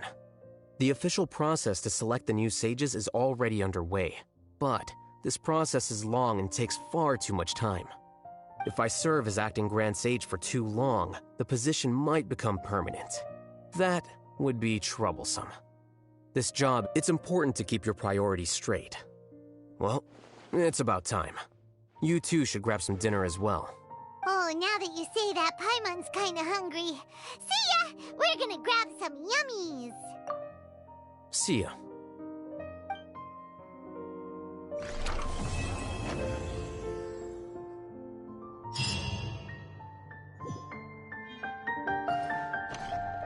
The name Siraj doesn't ring a bell. Was he in your class? I didn't want to walk He in isn't here. someone who Jesus would leave an Christ. impression, so it's expected that you don't remember him. I've always had a hard time appreciating the way that the academia pressures people by labeling them as geniuses. But even so, the academia can't be left to you.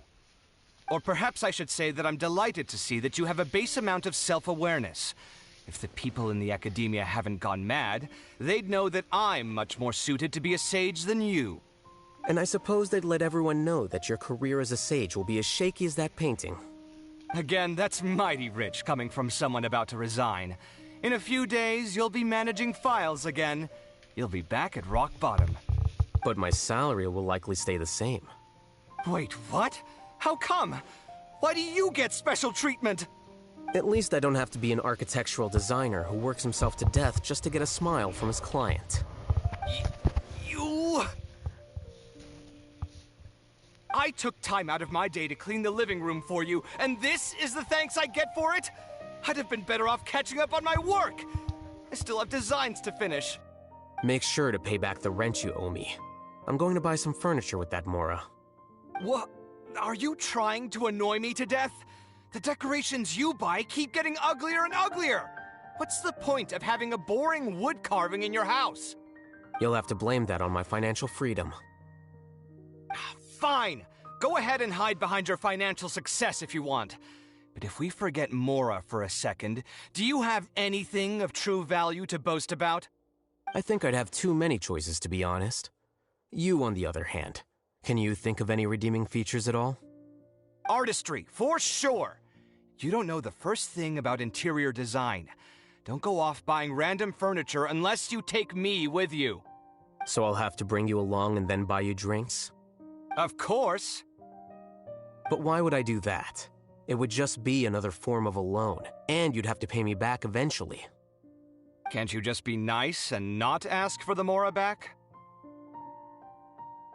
Pretending that you're not in debt is as ridiculous as pretending you're not living in someone else's home. Word will get out sooner or later. Speaking of which, your friends won't say anything, right? Tell them to keep all this a secret. There's no need to hide it so carefully. I think the truth's already out. You're such a lightweight that a few drinks at the tavern had you spilling all your beans. What? No, it can't be.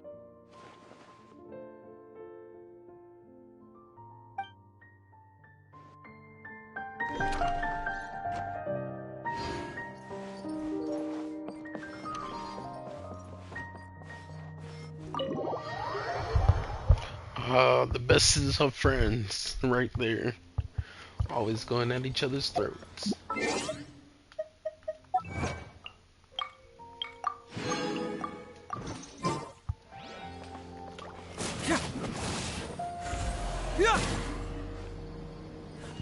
Or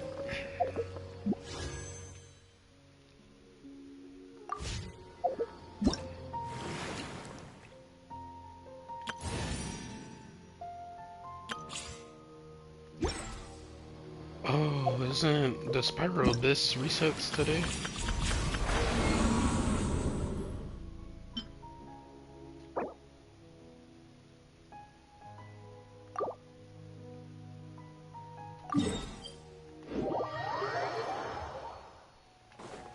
I mean, does it reset? It's Monday, but let me see. Usually it has a timer. Wait, how many hours did it say? I didn't.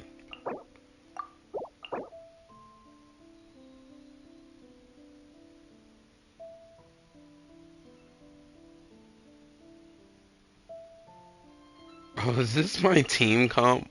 Oh my god. It is my team comp.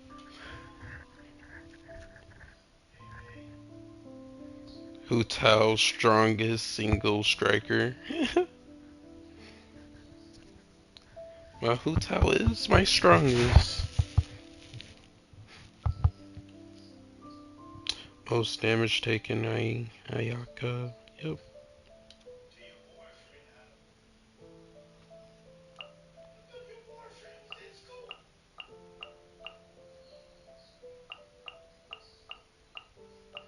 This is what I'm trying to build. Build other characters so I could really switch up. Actually, like, get them good. Because usually I just bring in the same people.